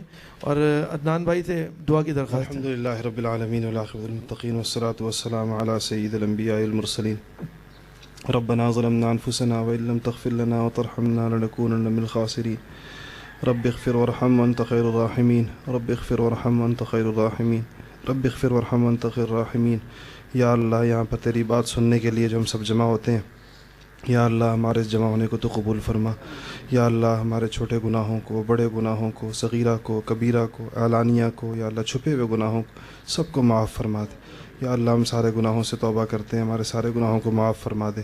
یا اللہ یہاں پر یہ جمع ہونا اپنی اصلاح کے لیے, اپنے معاشرے کی اصلاح کے لیے, یا اللہ تیرا پیغام تیرے لوگوں تک پہنچانے کی نیت سے ہوتا ہے. یا اللہ ہمیں اخلاص نصیب فرما. یا اللہ اس ساری محنت کو خالص اپنی رضا کے لیے کرنے کی توفیق نصیب فرما. یا اللہ جتنے ساتھی اس ساری محنت کے لیے اپنا دن رات ایک کرتے ہیں اور یا اللہ پورا مہینہ اس مجلس کے لیے محنت کرتے ہیں, یا اللہ ان کی محنتوں کو قبول فرما. یا اللہ یہ جس گھر میں ہم جمع ہوتے ہیں, یا اللہ اس گھر کے جناب پروفیسر انیس خورشید صاحب مرحوم رحمۃ اللہ فوت ہو گئے رحمۃ اللہ علیہ, اور یا اللہ یہاں مستورات کو, خواتین کو جو تشریف لاتی ہیں, ہماری مائیں بہنیں دور دور سے, اور یا اللہ جو ان کے لیے نظم کرتی ہیں اس گھر کے اہل خانہ کو, یا اللہ بہت جزائے خیر عطا فرما. اور یا اللہ ان ساری مجلسوں کا ثواب دنیا اور آخرت میں یا اللہ ان تمام حضرات کو پہنچا, اور یا اللہ ان کو آخرت کے لیے بھی ذخیرہ آخرت بنا, اور دنیا کے اندر بھی یا اللہ سکون کا, اور یا اللہ ہمارے لیے ہر قسم کی پریشانیوں سے نجات کا ذریعہ بنا. ہماری اولادوں کو یا اللہ دین کے لیے قبول فرما. یہ چھوٹے چھوٹے بچے آتے ہیں, یا اللہ یہ بات وہ سطح ان کی ذہنی سطح سے اونچی ہوتی ہو, یا اللہ ان کے آنے کو قبول فرما, اور یا اللہ ان کے دلوں کو بدل دے. اور یا اللہ جیسی نسلیں اس امت مسلمہ کو مستقبل میں اور حال میں چاہیے, اور یا اللہ حضور اکرم صلی اللہ علیہ وسلم اپنی امت کو جس حال میں دیکھنا چاہتے ہیں, یا اللہ ہمیں ویسا بنا دے اور ویسا بنانے کی محنت کرنے والا بنا دے. یا اللہ ہمیں انفرادی زندگی اور انفرادی چیزوں سے نکل کر ایک اجتماعی امت بننے کی توفیق نصیب فرما دے. یا اللہ ہمارے ہر گھر کو, اور یا اللہ ہماری ہر جگہ اور ہر مکان کو یا اللہ ہدایت کا مرکز بنا دے. یا اللہ جیسے اس گھر میں یا اللہ تیرے دین کے لیے اتنی فکر ہوئی, یہاں سے آواز لگی پورے عالم میں پہنچی, یا اللہ ایسے ہم میں سے ہر ایک کے گھر کو ایسا بنا دے. یا اللہ ہمارے گھروں میں تیرے دین کی آواز, تیرے پاک حبیب محمد مصطفیٰ صلی اللہ علیہ وسلم کی لائی ہوئی تعلیمات اور رہنمائی کی آواز ایسی لگے کہ دنیا کے گوشے گوشے تک پہنچ جائے. یا اللہ وہ مقبول ہو, یا اللہ قبولیت والی محنت ہو, یا اللہ اس کے دیر پا اثرات ہوں, دور تک جائیں, دیر تک رہیں, اور یا اللہ ہمیں دنیا میں بھی اس کا صلہ ملے, اور یا اللہ دنیا میں بھی تیری رضا نصیب ہو, یا اللہ دنیا میں بھی ہمیں اس کی قبولیت نصیب ہو, اور یا اللہ آخرت میں اور قبر کے اندر یہ ساری محنتیں مقبول ہوں. یا اللہ آخرت اور قبر میں یہ کام آئیں, ہمارے نامہ اعمال کا حصہ ہوں, حضور اکرم صلی اللہ علیہ وسلم کی شفاعت نصیب ہو. صلی اللہ تعالی علی خیر خلقہ محمد و آلہ و اصحابہ اجمعین.